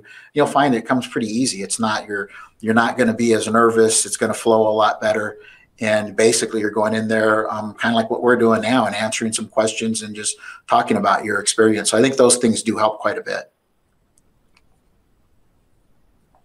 Yeah, I think AZ Water is such a fantastic place for technical folks to find that platform to show who they are, because sometimes they may feel stuck in a different organization, and sometimes maybe it's hard to shine. So I think it's AZ Water is that platform where you can submit an abstract and get up on that stage or on that screen and communicate out what that technical messages in a professional way that maybe your existing management all of a sudden starts to see you in a different way because you stepped up and you took advantage of that platform, or another city or utility all of a sudden starts to, oh, I remember hearing that person talk and they did a really great job, and it just gives you that exposure that that's so incredible. And I think also it's okay to fail too.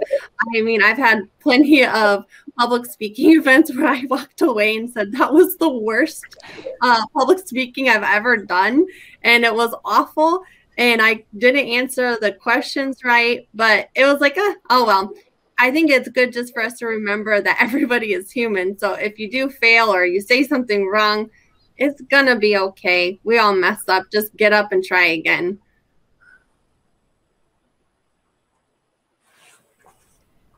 So in kind of following, I feel like I keep getting more audience questions that are directly related to at least one of the things you just said, which is so lovely. So one of the questions from the audience, and this is kind of personal, and maybe I'll kind of blend it with one of the questions that I have, but have you had any failures along the way that you've leveraged to help you kind of move forward or move up? And that can be, maybe it's a specific, or if you don't have like a specific failure that comes to mind, what was like the most influential project or piece of like time period of your work that really helped develop you into where you're at today? So if I could, I'll start with this one.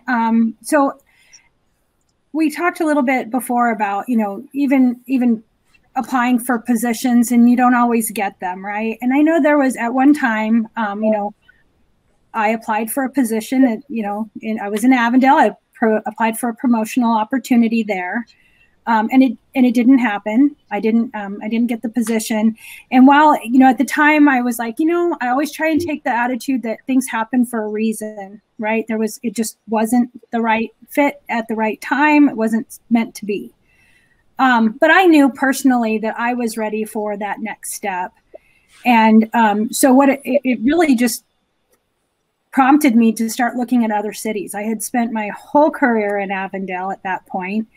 So I really was intimately, knowledgeable about their system, but really hadn't branched out much. And so really taking that leap, deciding to apply for a couple of neighboring cities and, eventually landing one in Goodyear certainly has been a huge launching pad for my career and allowed me to do things that I'm passionate about and get involved in some of these really large projects and really being a solution for the city and working towards those things. And so while it was a kind of a little bit of a setback and kind of a, it's hard to take rejection, right? But it really did invigorate me to getting into another organization, and I'm really glad I did.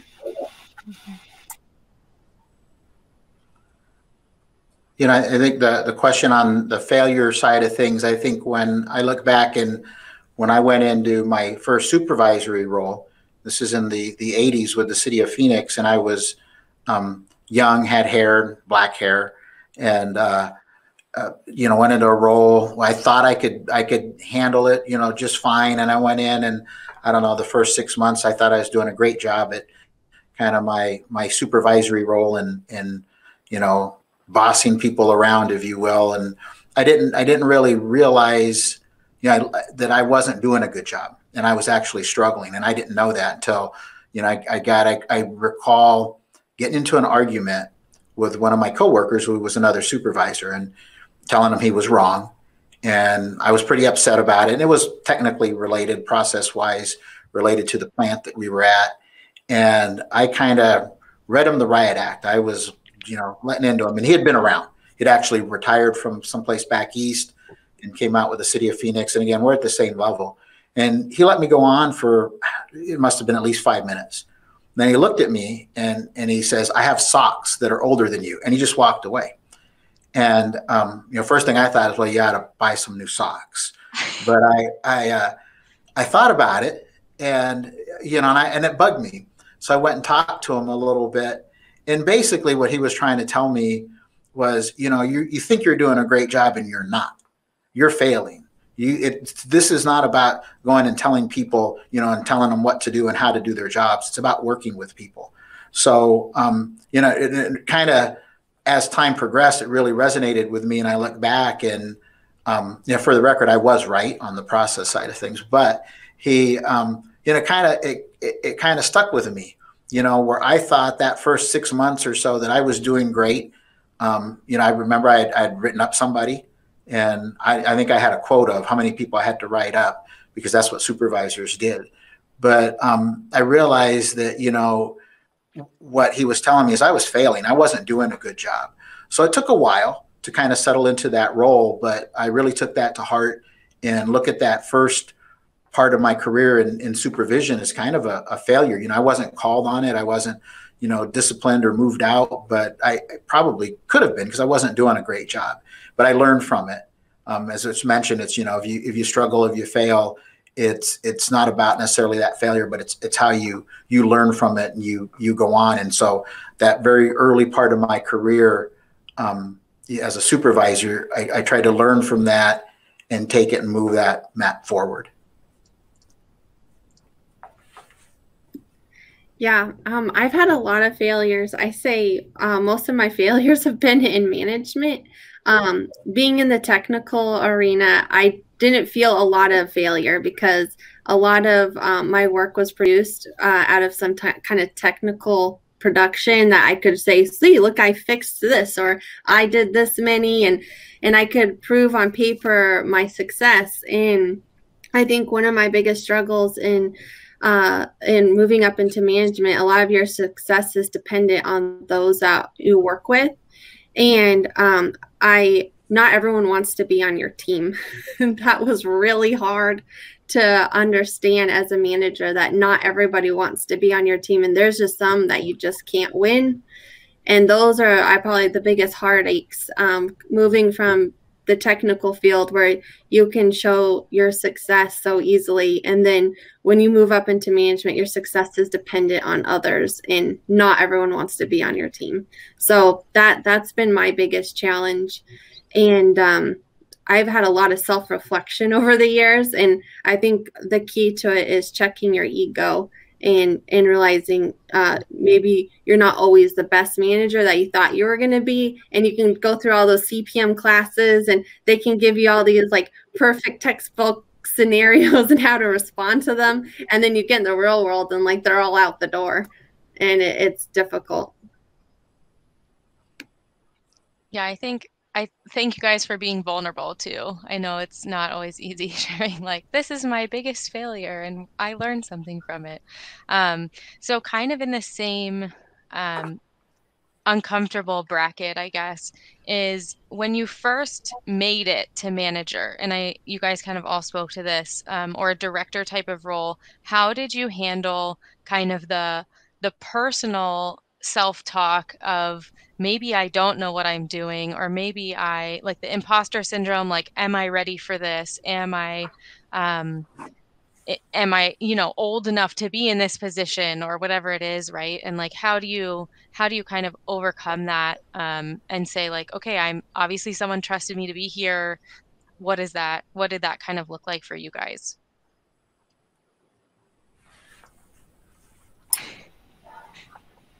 I'll go ahead and jump in there, I guess. Just to kind of, touching back on the supervisory role, that was at that level. And I stayed at that level for a while with a supervisor. And the gentleman that told me that he had socks older than me had actually been a superintendent at a large facility in New York for like 20 years. So he was speaking from his experience that I just had, prior to that, I had kind of ignored. And going into manager roles and, assistant manager, and ultimately the director role, I think there were a number of times when I kind of doubted myself, and am I ready? Should probably more so in the director role, because it was unusual circumstances when I filled that role with the city of Scottsdale. And there was a lot going on with the city, and it was tough, but I think I got a lot of, even though folks didn't realize it, a lot of encouragement and support. And the big key is the staff, the folks that reported up through me that I was responsible for were very responsive, very supportive, and it made things work out. It made it easier. Even coming to EPCOR, there's a group of 80, 90 folks that technically I'm the director over they're providing oversight over what they're doing every day. But I knew coming here, I'd only be as successful as all of them are. And I need to be supportive for them, and then they will in turn be supportive of me, and I'll be successful. And it's worked so far for the last couple of years.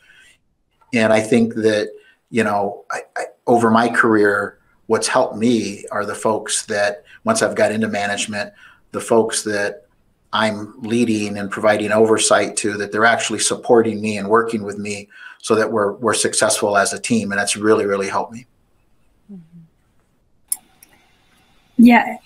So it's funny. It's kind of where I kind of came up with my little, in my head, if I'm not a little uncomfortable, I'm probably getting stagnant, right? I'm not really growing and I'm not learning. So, and I think that's something that I've taught myself to tell in my head so that I don't feel like that imposter, right? You take on, when I took on the role in Goodyear, I was really given pretty free reign, right? I was like, you're going to fix all these problems and you're going to run this utility. I was really given a lot of latitude. And honestly, I think one of the things that helped me even more so than, my mantra in my head was when my team would come to me and showed me appreciation. I thought that was a little unusual, right? Usually you would seek your praise from your supervisor. And to me, it meant so much more when I received it from those in my team. It made me feel a lot better. So certainly focusing on their success is how you become successful when you're in a leadership role. And so hopefully they're recognizing that, and that they truly understand that you're honestly bought into their success. That is really where I'm focused. So. And Heather, I'm sorry, you glitched out and I missed your entire question. So the question was, as you kind of transitioned into a manager and now having people that are under your care, were there moments where you said, am I qualified for this? Is this beyond my capability, like whatever comfortability, capability, that kind of thing?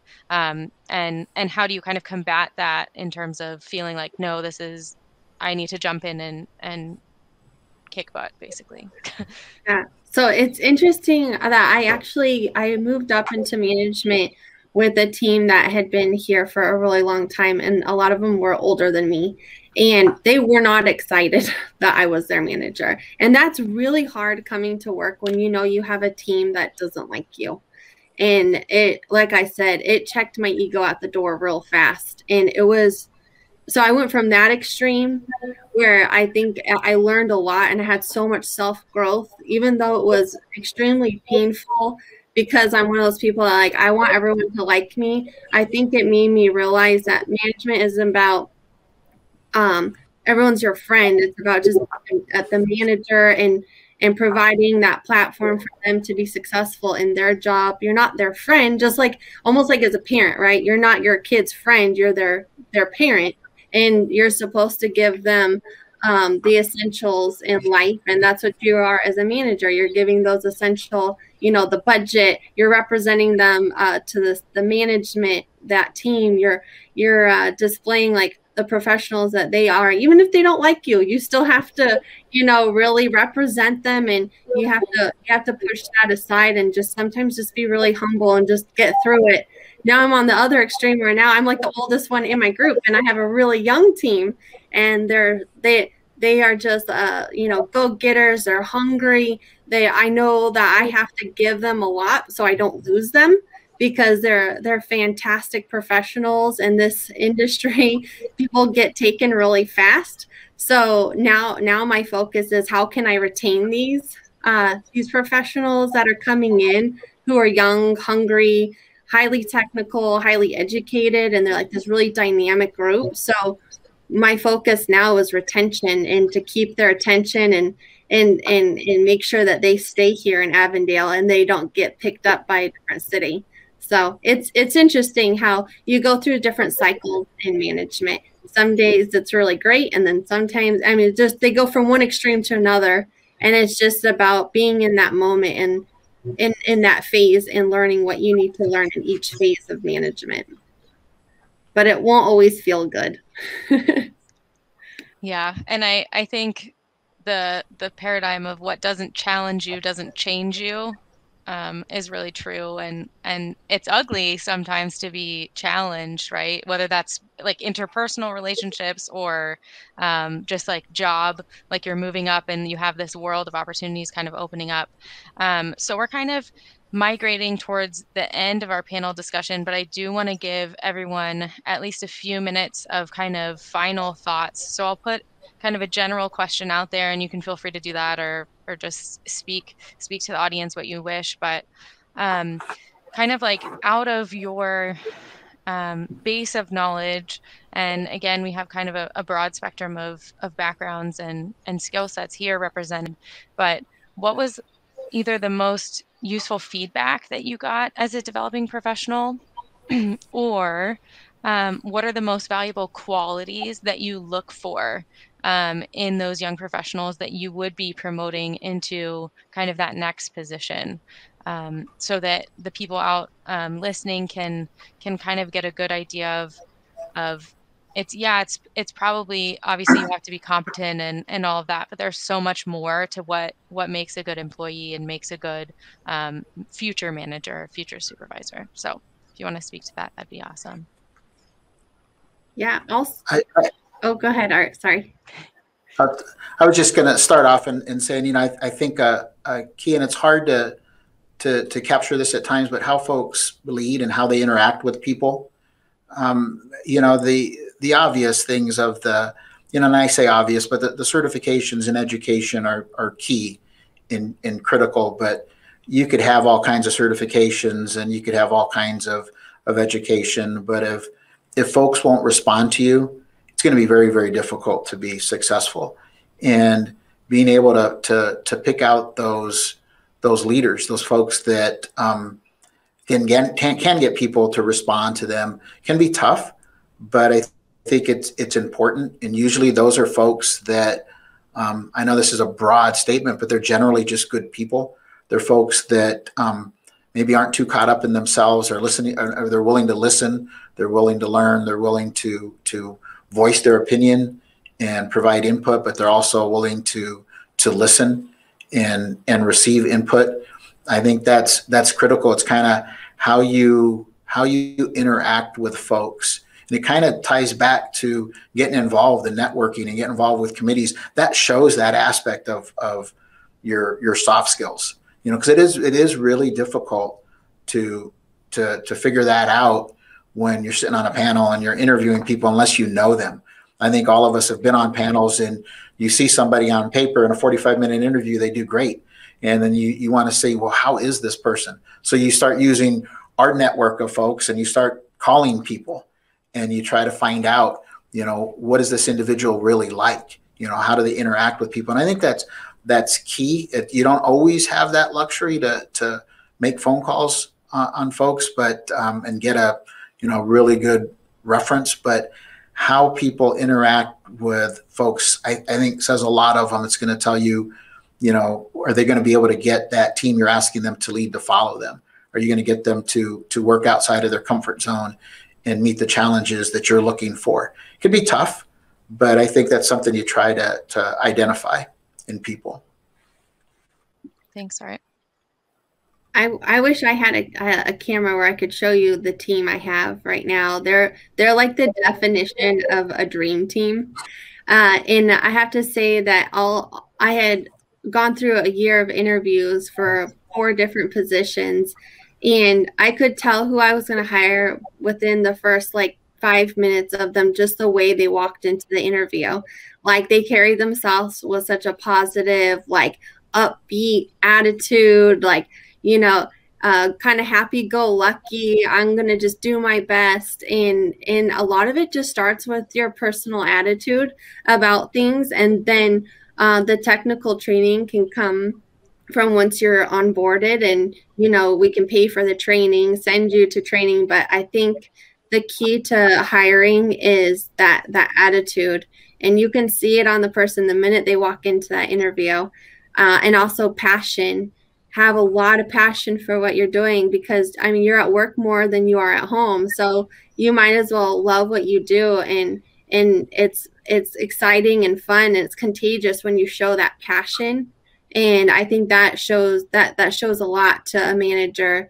And so those are the things I look for, and those that want to always grow, going to school, want to do the tuition reimbursement halfway through a college degree. I think it might sound really simple, but it really just starts with those basic principles. And that's who I'm always looking for. And it served me really well. I have an amazing team, and they love each other, and they get a lot of work done, and they're happy doing it. Be careful. You keep talking them up, people are going to start trying to swoop them. Yeah, that is a problem. Yeah. That's the risk. So thanks. I was just going to add that sometimes, as you're working your way up the ladder there, some of the interviews, they tend to be a little different, right? Like I remember when I interviewed in Goodyear, it was like a half a day. I met city management, there was a lunch, and I'll never forget, my boss, the director over there, Javier, told me that the real interview happened at lunch. Like I think he knew by the end of lunch there was 3 of us, and it was odd because we were sitting having lunch with other applicants, right? I mean, it was a little unusual, but Goodyear is very purposeful and intentional in the development of their culture. And so we really select people for fit. And so comments made earlier today, really, bring a great attitude. If you're being interviewed, it's because we already know on paper, based on your paperwork, that you can do the job. What we're looking for now is fit. It's fit for you and our culture and the organization, as well as how does Goodyear fit for you? Can you can you thrive and grow in our environment? We're very upfront with, this is the culture that we have, and this is what how we are in Goodyear, and it is different. It's a different organization. I really enjoy it, and so that's one thing I would share is, really bring your personality, because if you're not a good fit, then it's probably just as good for you as it is for the organization that you weren't chosen. So try to look at everything happens for a reason. Don't let rejection hold you back completely. You got to just go apply for that next one, right? You got to keep putting yourself out there. Yeah, well, I thank you guys all for each of your responses and just being so thoughtful. Thank you to the audience who put in a bunch of questions for us to answer today. And thank you again.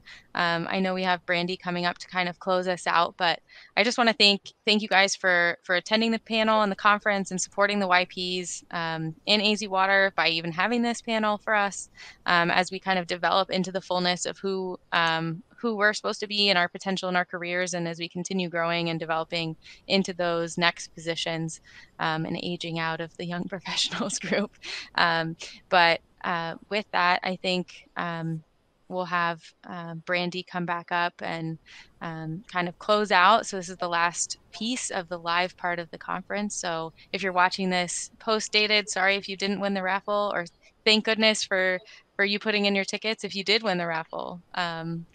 It's still open until tonight at midnight, so I'll keep putting that plug in. But again, thank you so much to all of you guys who participated in the panel. I know it was a lot of effort for you to kind of show up. So I do want to just voice appreciation again for each of you. So thank you, Heather. Thank you, Heather. Good seeing everybody. Yeah. Thank you so much. Thank you, Heather, Art, Lacey, and Barbara. It was a great panel discussion. Thank you for your time today. Even me, as kind of a more seasoned manager, learned a few things from all of you and a good reminder of some of the things we need to do to develop our staff and those up and comers. So thank you for participating today. I'd also like to thank today's the conference sponsors, our Kachina sponsor, Tucson Water, and all of our other sponsors. It's not without them that we can't put on these types of events. And so thank you very much to all of our sponsors. Next slide, please. Just a couple things upcoming. Just a reminder, this is the last live show other than some training this afternoon if you're going to attend that. But all of our content is available on demand through the end of April. So I encourage everybody to go and listen to those presentations. There's a lot of great things. I've been trying to figure out which ones I'm going to go to, and I might just have to attend all of them. So hopefully you'll find good content there. Also, just a reminder that PDHs, if you are doing those, will not be mailed out until after April 30th, and the conference on-demand portion is off. As Heather mentioned, and I'll give one more plug, don't forget the YP raffle. And so if you are still looking for tickets, those are available until midnight tonight. Another reminder, if you look at the app, there is a survey. And so you'll want to go out and answer the survey either on specific presentations that you look at or overall information. We use that to help us improve the conference year over year. And then finally, I also want to remind you about tonight's virtual item of Brandy's Bingo Bash. So get your bingo card, grab your family, grab a drink, some snacks if you want them, because it's going to be a lot of fun. There's going to be a little bit of AZ water and Arizona trivia mixed in with bingo. And there's actual prizes. So you'll want to come and get yourself a prize. And overall, just thank you for attending the conference, and I look forward to seeing you all very soon.